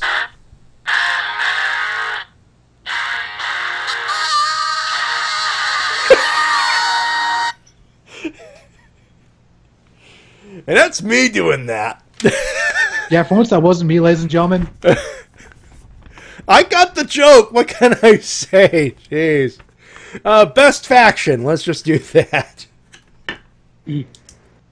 We talked about him earlier because, but excuse me, Matty, I gotta put on my sunglasses and look up and to the right. Taguchi, Japan. All right, fair enough. Fair enough. Yeah, that is an amazing faction, and I'm going to give you another New Japan faction, something that we are all, because nosotros los ingobernables de Japón. Oh, they were my second. Hey, I'm not going to argue either of those picks. I'm not going to.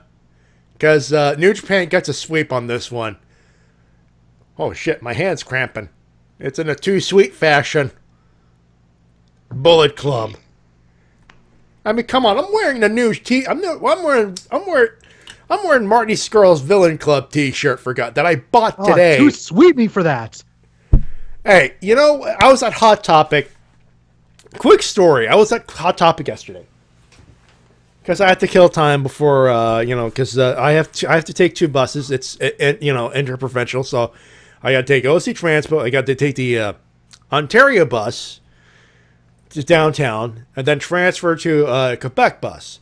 Rideau Center happens to be there, and they had opened a Hot Topic. So obviously, I've been on the lookout for BizCliz T-shirts. And while my goal of eventually updating my old Bullet Club T-shirt has yet to come to fruition, I was also on the lookout for a backpack that was on sale anyway. And if I bought that and a couple of T-shirts, it would be even cheaper. And there's this nice little Bullet Club like T-shirt that had Marty Skrull's face on it, and I'd be like, mine, you will be mine. And they said, well, if you buy it, you'll only have to pay $40. If you only have to pay $40 for everything. Wait, what? Yeah, the backpack will be $40, and then you'll have the shirts for like $10 each. Sold! And I also got a Power Rangers T-shirt, so in case you were wondering if it's all wrestling. No, it's not. And yes, Hairball, I do need that umbrella. But it sold the fuck out. By the way, for our faction, just everybody's listing New Japan factions. We have Bullet Club from LPH, Bullet Club from Hairball, Bullet Club Suzuki and LIJ, and Taguchi Japan from Super Sentai Hero, and Bullet Club from LPH. Just everyone loves Bullet Club. Everyone. I'll argue Suzuki Gun because they have Tai Chi, and no one deserves to be a best faction if you got Tai Chi in there. I seem to be the only person in the world that likes Tai Chi. He's one of your boys. He is. I guess he is. He's part of my boys' stable. Speaking of, yeah, I actually am supporting OSW Review now on their Patreon, Nogger University. So now you can say that Matty's a Nogger. Well, I guess officially, I guess you could say. Anyway, I believe that's done here. We're done faction. We did best face, best baby face. Also, before I have to, Super Sentai, I'm 31. The last thing you could call me is a young boy, for God's sake. Fucking really, man. So you admit that you're an old man. I'm an old fuck, dude. I'm an old fuck. Moving on. Go ahead, Mattis. I didn't mean to cut you off. I had to respond to that. Yeah. I gave it to him because he's the best pure babyface. And I gotta put him somewhere on this fucking list. Or else I'd lose my membership. Hold on. I think I know what you're referencing here, and I think I got the perfect button for that. And his name is John Cena!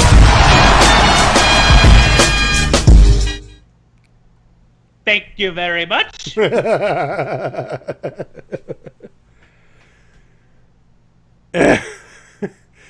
Hairball, I know. I just feel old. Anyway, T-Dub. Let's see, my best babyface of the year of 2017 thus far is none other than the face of New Japan Pro Wrestling, the face of Shin Nippon Pro Wrestling. It is none other than the Rainmaker himself, Kazuchika Okada. Good one. Also, Legit Boss 233. We're doing our SummerSlam preview next week, actually. You might want to tune in on that. 10 p.m. Eastern Standard Time for that. Next Friday. And we will definitely answer that next week. Believe me, we're just doing our best and worst of as we see on the title. For me though, Kushida. Oh yeah, the ace of the junior heavyweight division. The guy's just a joy to watch in ring, and his fall from grace and then his redemption from getting the Ring of Honor TV title. By the way, God damn you, Figures Toy Company, for discontinuing that replica, by the fuck. But he went from bottom of the barrel, and of course Sakura Genesis when he lost in like what, a minute and a half. Yeah, somewhere around that length. So then 3 minutes, I think it was, which is Goldbergian. And then he wins the Ring of Honor title. He gets the best of Super Juniors. He wins. And then at Dominion, it's a hell of a fight. And then he finally gets Hiromu to tap out. I'm like, that's some great storytelling. And the guy happens to be a great pro wrestler too. So. Yep. And then that just goes without saying. And I don't think people are gonna bring him up on this list anyway. So I think we gotta give the guy some love here.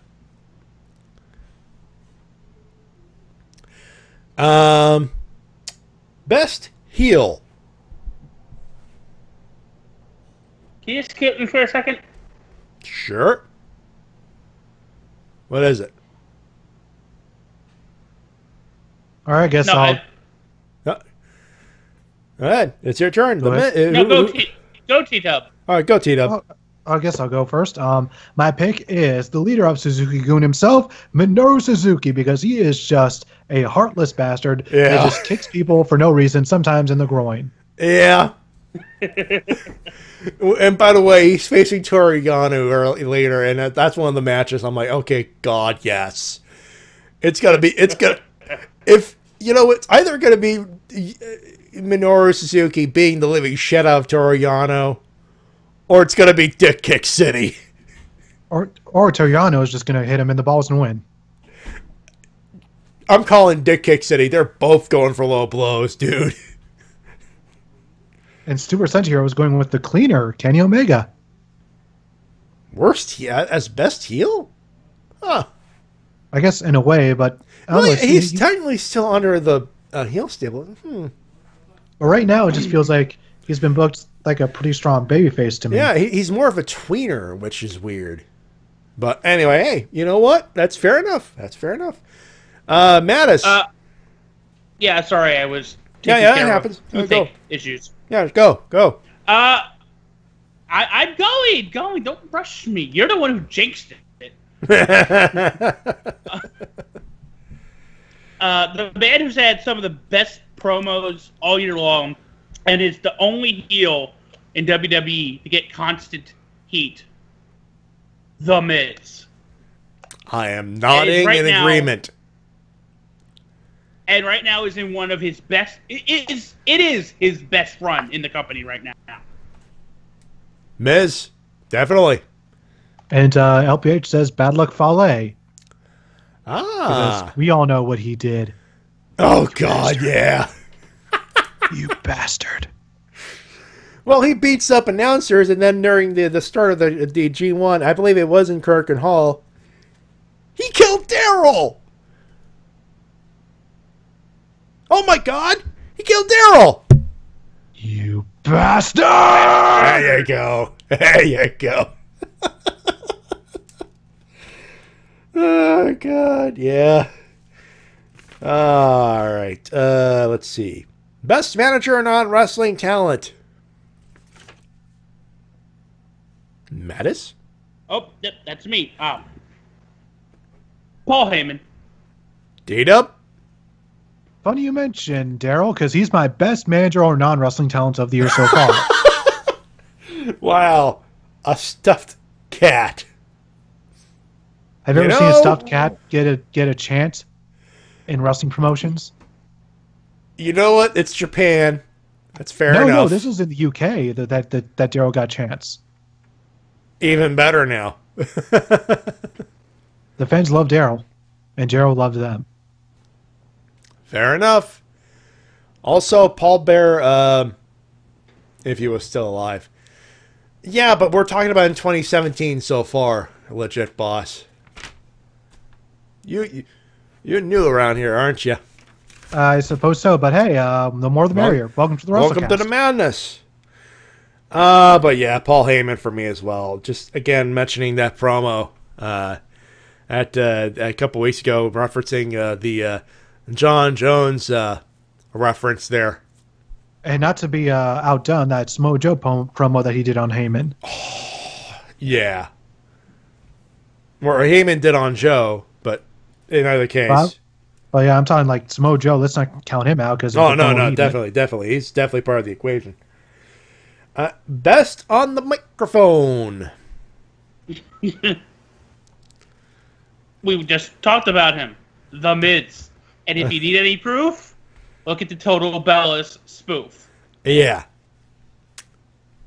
Dita? As amazing as that was, there's no one who deserves this honor more than the person currently representing the United States. That's right, Mr. Kenneth Omega himself. He's cut some good promos. Oh, what? No love for the face of America, Kevin Owens?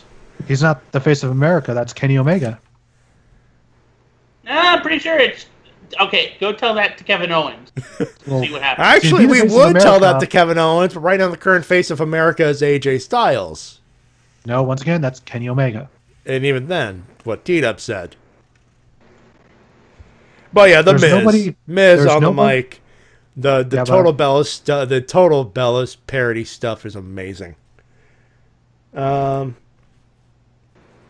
see, where am I here? Aha! There we go. Best pay-per-view or network special. Though I don't think that's gonna get in there. Yeah, well, although LPH best on Mike it's Uso's that rap battle. Yeah. That rap battle. Definitely in there. Go ahead, Matt. Go ahead, Matt. By the way, for those wondering if there's a delay, yeah, that's Skype for you. We apologize. Moving on.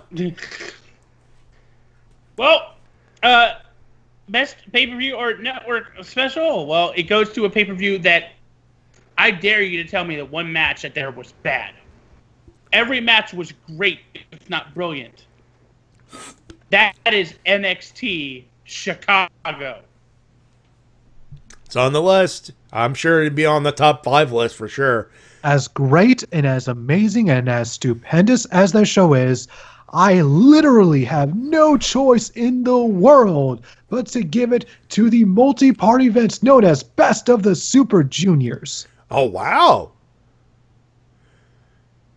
To be fair, that was a good event, too. I honestly thought... I knew you were going to go to New Japan. I thought you were going to go Wrestle Kingdom 11, because that's where I'm going. It's really up in the air, really. Yeah. Which, then again, it's subjective, you know. So, but yeah, Wrestle Kingdom 11 for me. Top to bottom. Plus, it's Carino and Kevin Kelly in their last big show together. Yeah. The final Carino call. Well, actually, the final Carino call was New Year's Dash, but the final pay-per-view call? Yeah. Let's see. LPH says NXT Chicago and Wrestle Kingdom 11. And Best of Super Juniors. We have... yeah, Super Santiro says... There's some agreement on the two picks there, on the two major picks there. And you are getting some love for... And Super Santiro here are giving you some love for Best of Super Juniors, so... I spelled that final. Because it is... Super! ACH. Can't blame them. Cannot blame them at all. Best gimmick. Oh, it's a tough one. he's a he's a man who roses are red, violets are blue. Hey, Roman Reigns, I'm not through with you. Braun Strowman. His entire gimmick is he wants to fuck up Roman Reigns, and I don't blame him. T-Dub. I believe you'll find this choice to be very good. You might even say that it's great. In fact, you might even say that it is delightful. It is none other than the Hardys. All right. Fair enough, fair enough. With a runner-up going to Evil. Ah. Because everything is evil. It's evil. There's Kenny Omega going, everything is evil. And he's pantomiming back there. Go, I can't do it. God damn it. I want to pantomime it, but this is an audio thing. Fuck. If you turn on the camera, then the people listening to the podcast version won't get the full experience. That's it. Well, LPH gives it to Cody. You know what's funny, LPH? I was going to bring him up, the American Nightmare Cody. Specifically, for one thing. Turns around. Fuck the Revival.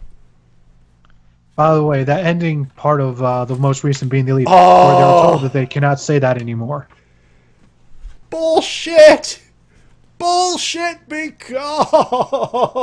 I'm not sure if that's a gimmick or a shoot. I hope it's a gimmick. I really hope it's a gimmick. But the fact that Cody Rhodes keeps bringing it up, you know, there's this one part where he's shaking Flip Gordon's hand for the first time. He goes, "Fuck the Revival." He's like, "Wait, what the fuck?" Super kick.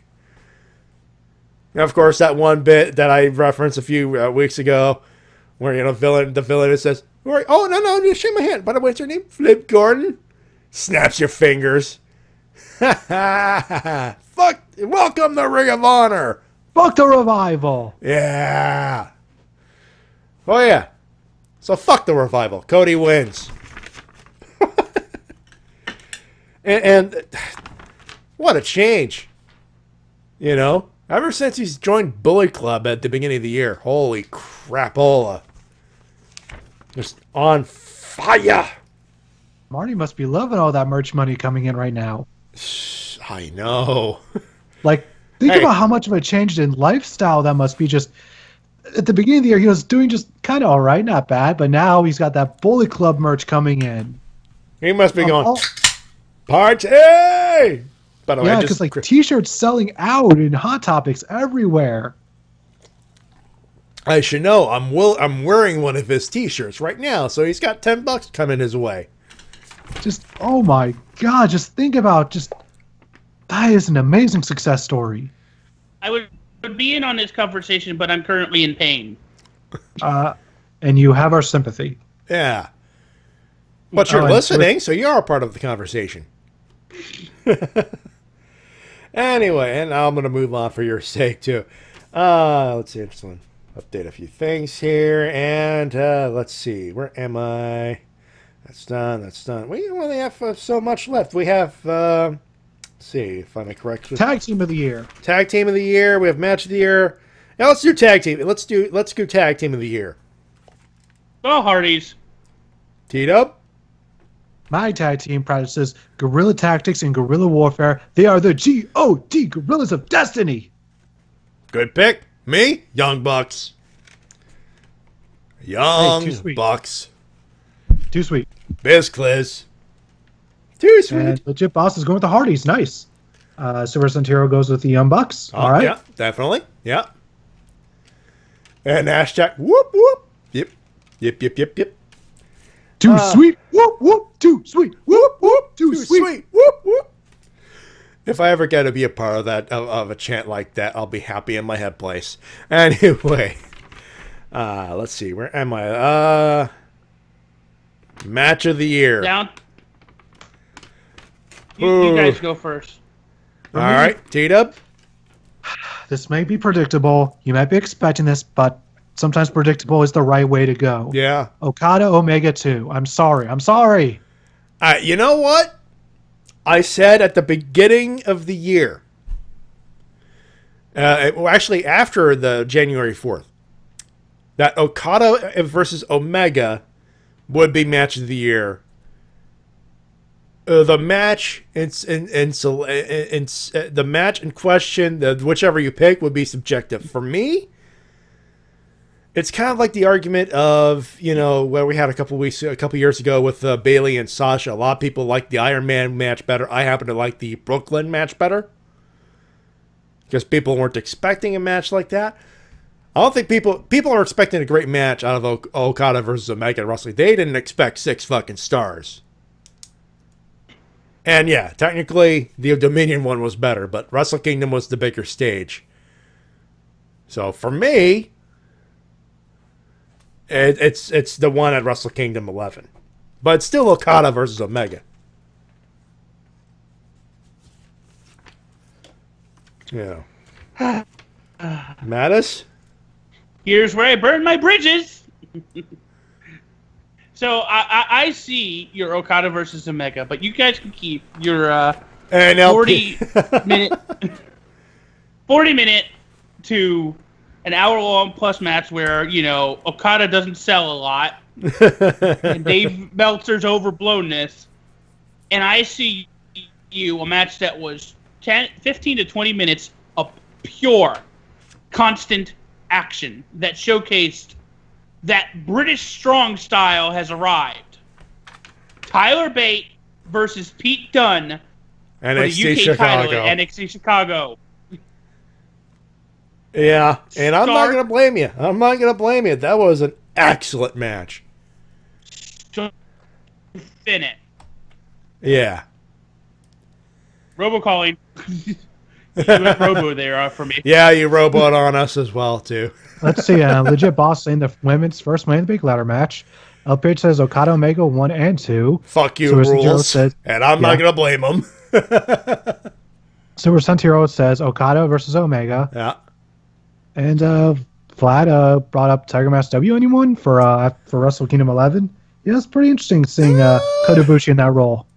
Yeah, fair enough. Hey, to each their own. It is cool to see Ibushi being Ibushi again, though. Oh, and he's had some great matches, too. I just hope this one day leads to the reunion of the Golden Lovers. R-Truth and Goldust? No. Kenny Omega and Kota Ibushi. They're called Gold Lovers. I know. Oh, my God. You didn't know that, Matty? I had no idea, no. Oh, my God. That sounds like a Kenny Omega name right there, man. Oh, man. Mercy. And their theme song is R. Kelly, I'm going to pee on you. Oh. No, because they don't keep rape cults. No. Anyway, Legit Boss. We're doing best and worst of so best far. Best female wrestler? Yeah, best female wrestler, yeah. She is the first woman to hold both the SmackDown and Raw Women's Championship, Alexa Bliss. By the way, the finisher for the Golden Lovers was a simultaneous 450 splashes called Golden Shower. Oh. That's a surprisingly good name. Not gonna lie. That's a surprisingly good name. And sick at the same time. I know.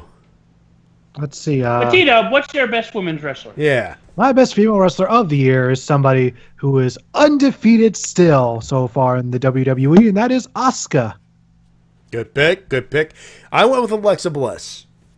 Despite the bullshit, she still actually is improved, and the fact that she's one of the best on the mic too, which helps.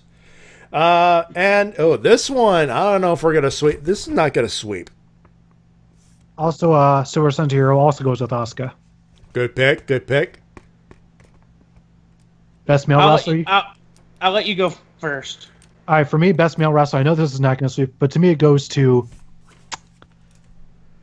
the man who tells you that you cannot escape. Kenny Omega. Matty. Oh, you're going next. All right. You think you can get out of this, but Matis, I just have to ask you, where do you think you're going? Too sweet, me buddy. Too sweet. Well, no, I'm not. Because I had Kushida. I had Tyler Bate on my list. I even had The Miz on my best male wrestlers of the year. Good picks. But no, mine goes to a man. Might go to a man who has had great matches. I dare say even better matches than Omega. And it held the IWGP Intercontinental Championship all the way up to Dominion. I know we're not about G1, but well, I can't spoil it, can I? Oh, go ahead. I'm talking about, well, the man who's now one half of the finals of G1 Climax, Tetsuya Naito. Tetsuya Naito. Fuck's sake, dude. Tetsuya Naito.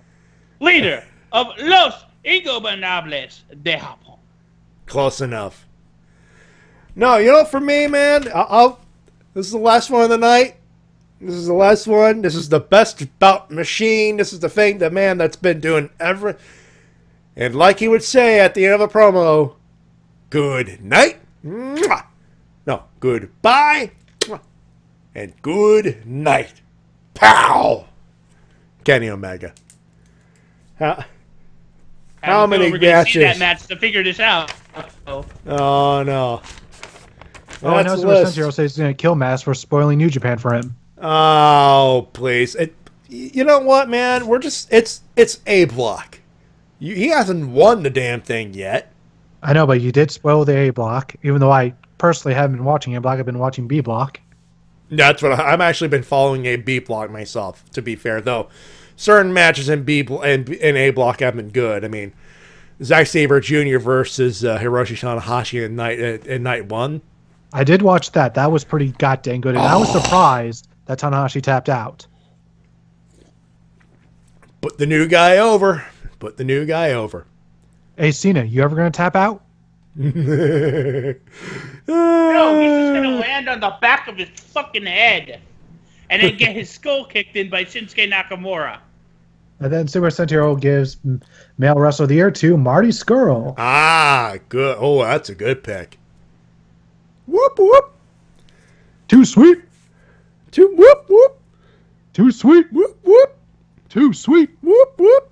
Too sweet. Whoop, whoop. Anyway.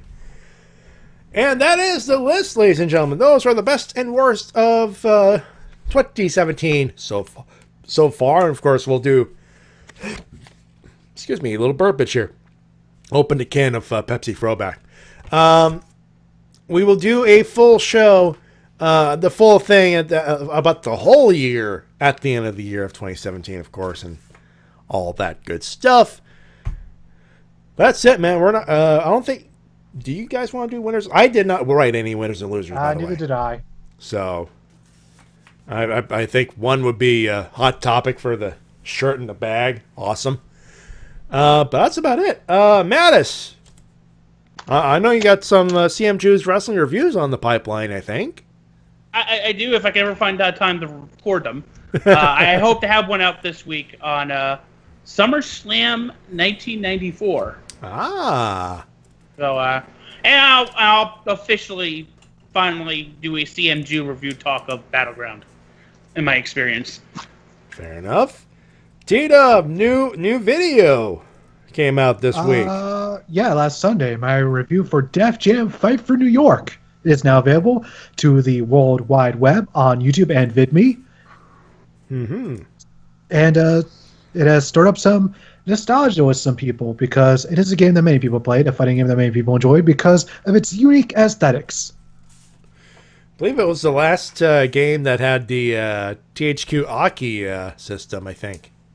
It was definitely the final game that was developed with AKI that was any connection to pro wrestling at all. Yeah.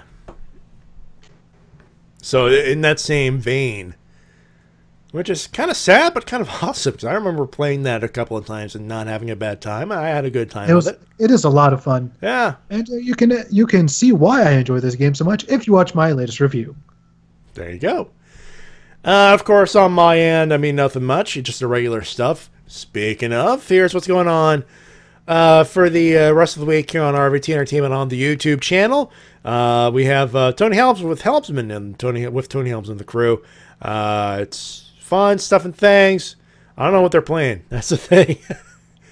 But they will be live. They'll be kicking around doing stuff and things. Sunday, we are back with Tokyo Riffs Live.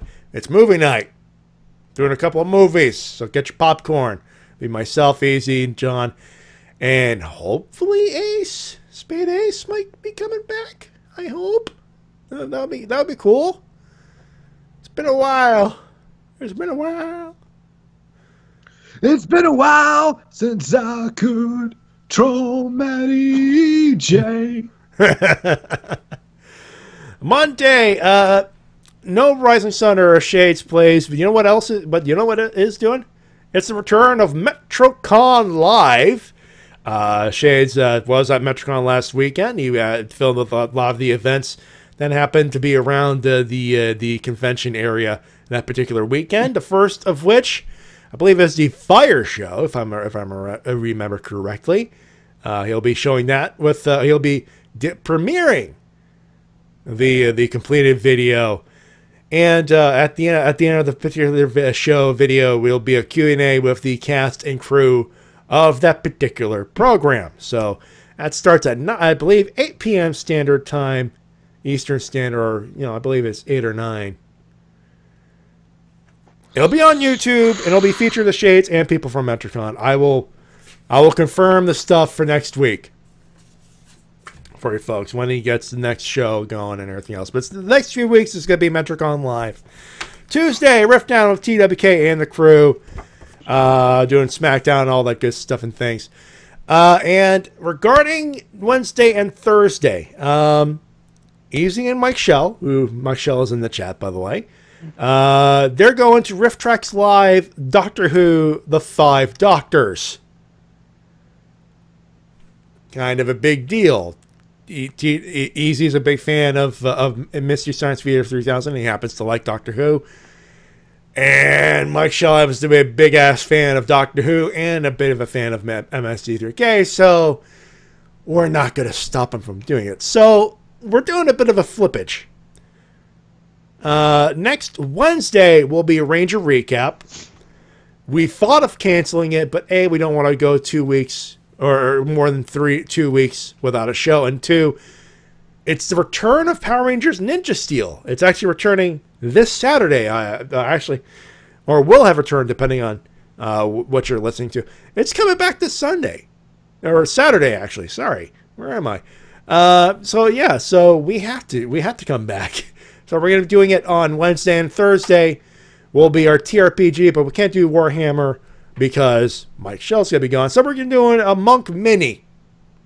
Is what we're doing on Thursday for the TRPG night. And next Friday, we're back. And you thought this was a big show. We're going to have another big one. NXT TakeOver Brooklyn 3, which has a hell of a card, and SummerSlam. So that's a big preview show coming up for all intents and purposes. But of course, that's what's going on, and that is the show, folks. We're not doing winners and losers. Once again, for those who sent in stuff and things for emails and comments, send them again if you want to update your email stuff and things and all that stuff. And we will definitely read them next week. And of course, we'll have your winners and losers as well. But on behalf of Matis Leonheart, I would go here, but I'm in so much pain. So help me! Help me! Help me! And of course, on behalf of TWK, this is TWK of TWK Reviews, telling you to work your gimmick and watch all my videos so many times and get all the views and get all the money! Hey, like, share, and subscribe this video and everything else, man. Hit the little bell button, too, while you're at it. My name's Matty Jay on Professional Wrestling. Support your independent promotion as soon as possible. If you're in Ottawa, tomorrow, if you're listening to this right now, fighting back the main event, Speedball Mike Bailey versus Filthy Tom Lawler. I can't go because lack of funds, but you can. So go. It's a good cause too. And yes, the Spectre movie and another movie, Hairball. We're doing that. Have a good one. Have a safe one. We'll talk to you later. Bye.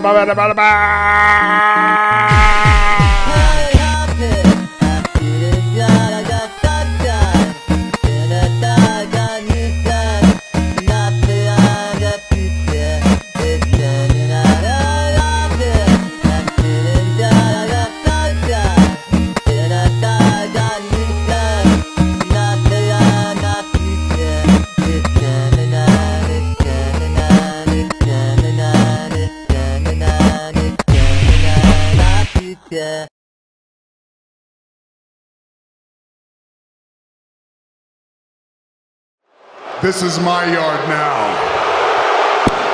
As the exasperated Chinese zookeeper said to the last male panda in the world, fuck that!